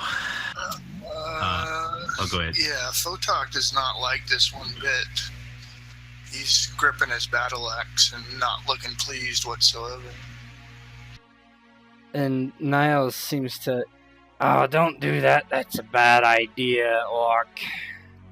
And he kind of steps to the side a bit. What kind of unholy bargain have you made, you fool? Says Phaedron. Yeah, no, I made the bargain to keep me alive. These caves do just that. Yeah, In the snow above, you're as good as dead eventually. what kind of bargain is that? Well, you're about to find out. Oh no. Where the pain? And the Iron Lady looks. Constable is the closest to her, but she almost is not even like. She doesn't even look as though you're there. She's looking primarily at one thing. Oh no! And a child, a babe. And she see the tone in her voice is very excited. Almost no chance to survive in the winds above the snow, the terror that comes. I ask for the soul of one of your numbers so the rest of you can live. That is all. I will take the babe if at all possible. That's not possible. Fotak will immediately step forward. And he goes, if anyone is going to die today, it will either be you or myself. She frowns. I do not wish to hurt you. No, no, no. Just a little pinprick in the child. He will not feel any pain. It must be done, or the cold and the wind will take you. It is your decision. Live here. Live well. I see so much burden on each of you. Your hearts, your souls, your minds are torn. Secrets and lies amongst all of you. I see it all. Oh no. Be relieved of all your guilt, your pain, your suffering. If you do not give me the child, well, a warrior's soul, one near death as you, I see your future. Your days are numbered. Give me your soul. It has strength and memories and experience. And she's looking at Fotak when she says this. Yeah. And it is not as good, but I am not a tyrant. I can negotiate a price. Constable, his eyes are a bit more glow than usual, and he kind of steps up alongside Fotak a bit more and kind of places his staff, which he's kind of just always walking, using like a walking staff, and kind of leans it a bit in front of Fotak and says, a soul is far too valuable a thing to merely trade away. Now, Fotak's kind of briefly lost because he's imagining in his dreams and he's thinking in the back of his head that baby would probably kill that lady in a heartbeat. At the same time, he knows damn well he's not about to offer that kid up. If y'all want to do something before, otherwise I'm just going to speak bluntly because that's what Fotak is. He's very blunt. Sure, I'm good. Tulip is just staying by Phaedron and kind of, holding his hand, Yeah, staying really close. Constable seems to definitely be, along with Fotak's line of speech so far, you can tell just from the fact that he's like definitely not willing to let Fotak, do anything other than, resist, so. Yeah, Fotak's pondering this in the back of his mind, but also he knows that he is an old warrior, and he knows that what he's wanting to present before him in his mind is the best solution to everything. So he immediately just strides forward with no fear in his eyes, and he looks at her, And he goes, "You wish to claim my soul? Then come and take it from me. Nothing's given freely in this world." And he just like puffs up to his full height. He just lets out a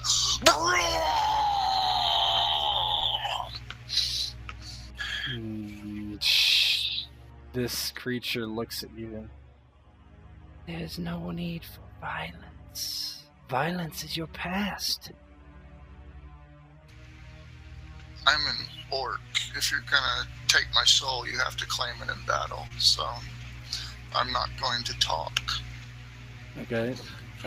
She steps back slightly and...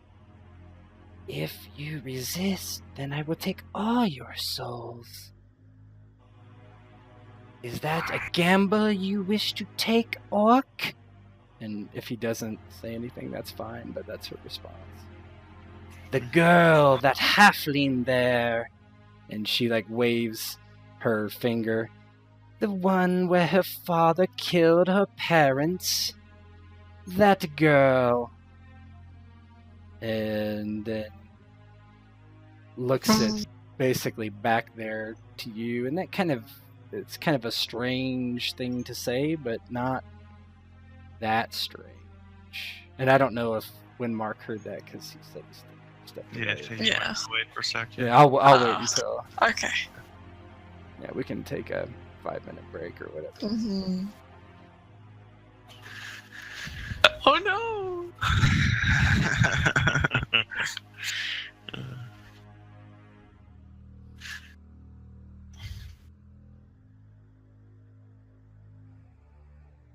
If, what is it, masked, bleeding face lady had more faces, she'd be hexadecimal from Reboot.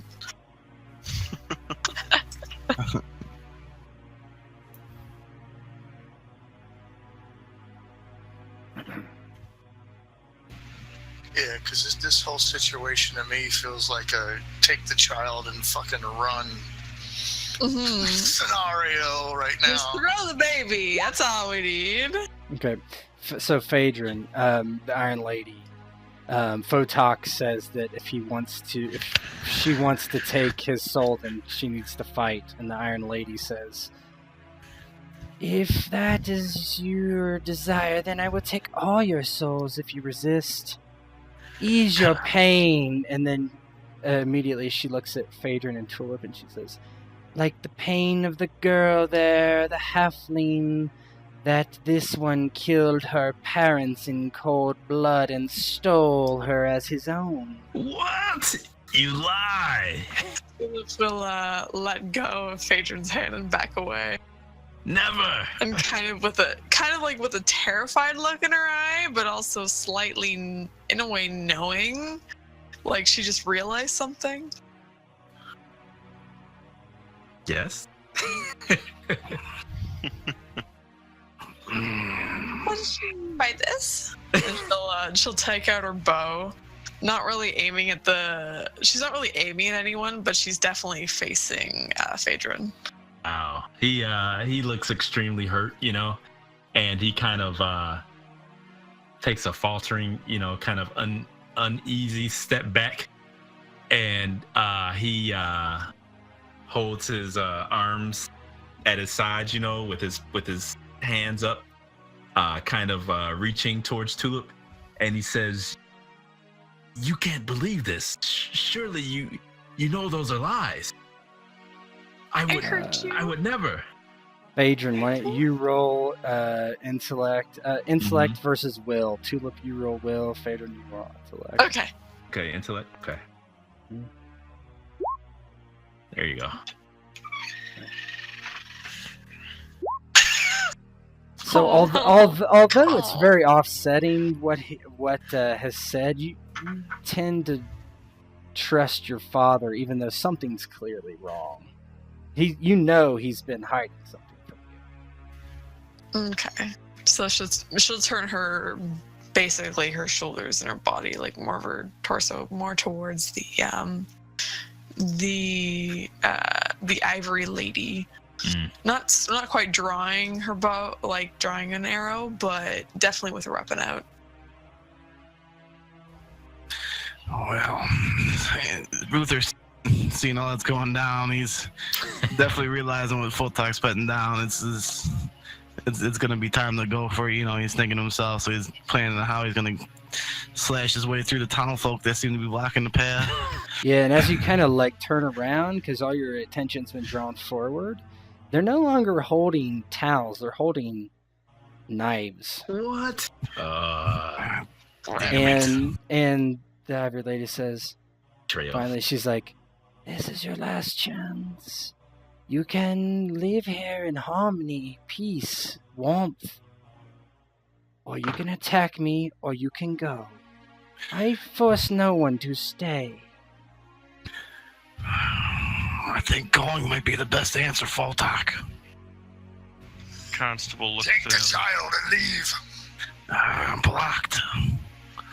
They will allow you passage, and they kind of step to the side enough that you could get through. No problem. They kind of move out of the way. Come, Fotak. This is not the place to die.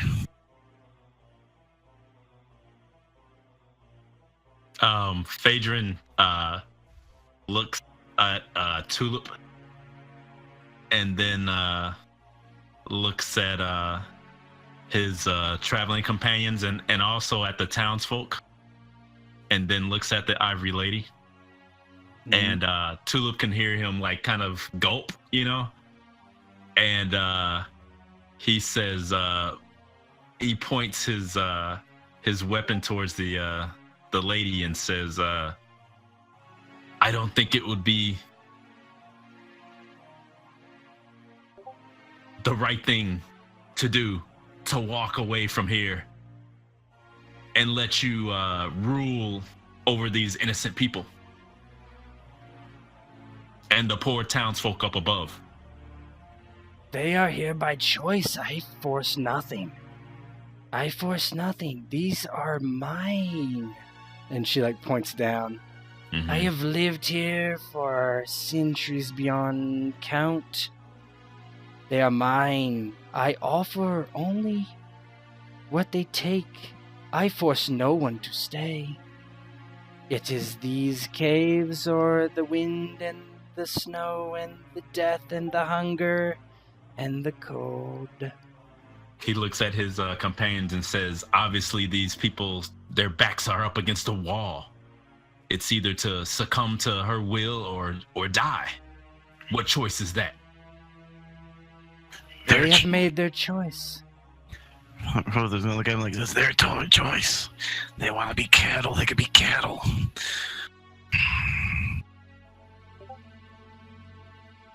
Yeah, Constable looks. Are any of the townsfolk ones from our place or No, from here? none of them Yeah, are from the figured. place. She kind of No. walks back a little bit, as she's kind of idly walking as you make your decision. Yeah, Constable is still a bit more menacing than usual. It's weird. His stance is a bit more collected. Usually, it's a bit haphazard, but now it's a bit more almost militant in stature. And what's Fotak gonna do? I think we're at the time of end for talk. A decision needs to be made. Yeah, Constable looks to Fotak. Yeah. Yeah, it's one of those situations. It's well, do we go out in a blaze of glory, or do we? I think Fotak, being an old warrior, in his mind, he would be doing the right thing. He would look back. He goes, "All of you leave. Never once look back to this place." And he'll turn his axe towards the Ivory lady. He goes, "You, creature of darkness," says, "I fear that this place is your tomb and no home to these people." Says, your offer still stands. You take my soul, you can have it. My companions leave. If today is the day that this old warrior dies, he does so proudly. Then he'll just draw a circle across the stone with his axe, like an arc. Yep. He goes, "So be it." And she says, Then they leave. Leave then, and I will not hoard their souls forfeit when you perish. He'll turn back to Ruthor and the others, and his face is deadpan serious, and he goes, "Fly now! Never look back!" He'll look and pause at Gazek, almost to the point of breaking his decision. But then he'll just look at the child, and like the little kid and the old warrior's eyes will lock, and there'll be like an endless conversation going between the two before he finally breaks free, and he just spins back around and lets out a big like challenge towards her. Mm-hmm. What does everybody else do? Tulip looks very nervous, but looks towards Phaedron and kind of knocks an arrow and slowly draws her bow. I don't think we should engage. I think we should leave, but if you think this is the right way to do this, then let's do it. Phaedron puts his hand on Tulip's shoulder, and he looks into her eyes and imagines he actually imagines looking into his wife Adra's eyes, and he his shoulders kind of slump, and he turns towards Fotak and lets out that low whistle and raises his poleaxe in salute, and then grabs Tulip by the arm and pulls her back and out of the cave. Yeah, Fotak will snap his head upon hearing the whistle, look at you, snort a couple times like, dude, what are you fucking still doing here? And then ultimately his brow will unfurrow and become lax enough to let a single slow nod. Then he'll turn back his attention towards the Ivory lady.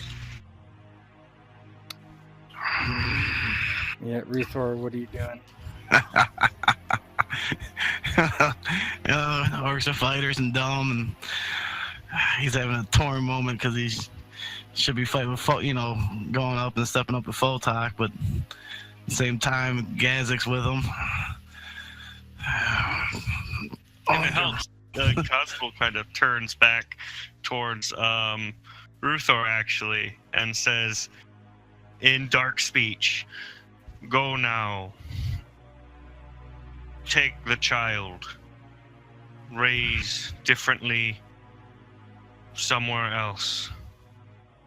The sins of the father fall not on the child."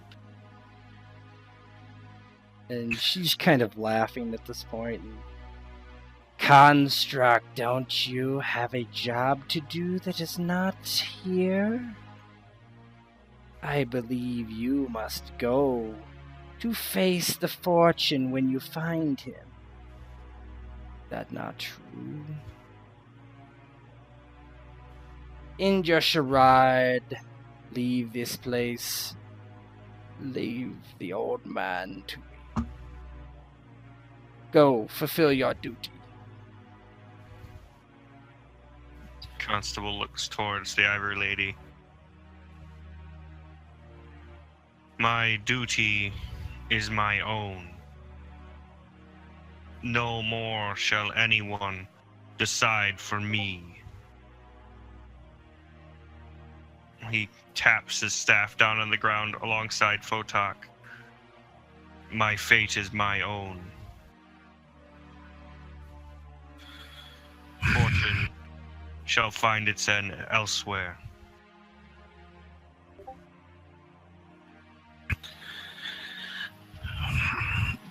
Ruthor will look at Fotak with Fotak's back towards him and say in dark speech, "Give her hell, brother. Give her hell." And he'll walk out with the baby. Come with me, baby. Do not leave us. Keep up. Fuck, baby, you're 2. It's fine. And she shakes her head and she says to Constable, "They will not leave if you do not leave also.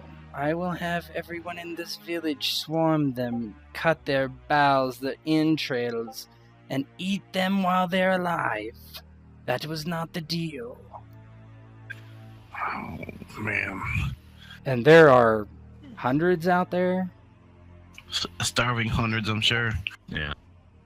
Yes. Their flesh would taste better than the squid. Yeah, I hate to go all Dr. Smith from Lost in Space on you, but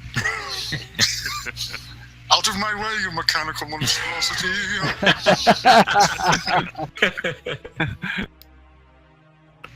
No time to act, human machine. Go protect the others. Constable looks towards the Ivory lady again, that blaze in his eyes before he looks at Fotak. And he places a hand on his shoulder. And you'd almost hear like like beyond the more mechanical tone, like a very, very sad sigh. That seems to come from within there, and earn your place as your kin do, warrior, which he says in dark speech before he'll head off and start shoving the others out. So, as you kind of look back and see Fotak's back, like bulging and him ready to charge, you kind of see the Ivory lady, and you see her face begin to weep more blood as she just stands there, and kind of, you don't wait as you walk into the hallway, and the townspeople kind of crowd around the entryway, so it makes it hard to hear or see, and you just hear Fotak scream one of his battle cries. Go ahead. Gokash, Lokdarash, Loktoga. And you hear the scraping of metal against the floor, and you're eventually kind of forced up, and you're unsure what transpires as you reach the outside, and Niles kind of looks at you, shakes his head, and "Be gone with you. You had your choice. To the elements with you." And you are forced away from the village into the snow and freezing temperatures at night. Darkness consumes you as you head further east and search for somewhere where you may find peace and safety. Okay.